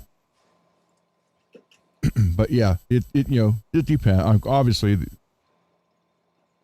again, I love StuMac tools, but they got the market cornered. And they make stuff that only they make that you need. So, But then if it ever messes up or whatever, yeah, you got to just like craft. Yep. There's no issues, no questions. Just send it back and they'll send you a new one. So, Yep. I mean, is that what you're paying for? I would say yes. And it's worth it. Yep. A lot of people that go for the cheapest tools possible. Sure, that's fine. I knew this guy when I was doing factory work that he had a whole big old chest full of Buffalo tools in the 80s. You've heard of those. Yep. Those things, I mean, he would bend a wrench every day and I have to stop by and get some new wrenches. Why don't you just buy some good stuff in the front? Just buy once and cry once. Yeah, that's it. That's exactly what it is. Yeah, for sure. Okay, so we are out of time, everybody. No, wow. So, Greasy, thank you. Hey, no problem, Ron. David, thank you. Nice to meet you, Dave. Everyone in the chat, thank you. And we'll be here at 10 o'clock tomorrow, 10 o'clock Saturday, nothing Sunday, and then 9:30 on Monday. Even though it's a holiday, yeah. Well, you guys you'll be 3 hours behind me, so but 9:30 here, you know, the picnic and everything will be over by then. So yeah, I've been hearing the old airplanes fly overhead. You know, I was like, you know, you hear that V-12, you know, rumble of a P-51, and I was just like, I know that sound. It's in my soul, and it's like, it's like relaxing. It's coming home. Yeah, I'm there actually you go. not close enough to Dallas to enjoy that. Huh? I'm a little too far out. I won't hear the airplanes. All right, everybody. So any last questions? Well, True World said he's got one of those for $20. It works fine. Oh, nice. Yeah, the only problem with that though, True, is you got one that works fine. The next one might not. There's there's no consistency there. So. And with StewMac, you get consistency. I mean, I've been on their StewMax thing for years now, and I've got a ton of tools from them, and I love them all. They say, "Oh, you paid too much." Yeah, so. Yeah, I had to buy once. So there you go. All right, everybody. With that, we will show the intro, outro as soon as I get out of the full screen here. Good night, everybody. And guys, thank you so much. You guys have an open invitation anytime. Just say it in the chat. Hey, I'll come on if you want or whatever, and we'll do it. So everybody, really great to meet you, Greasy. Nice to meet you too. All right. Later. Good night, everybody.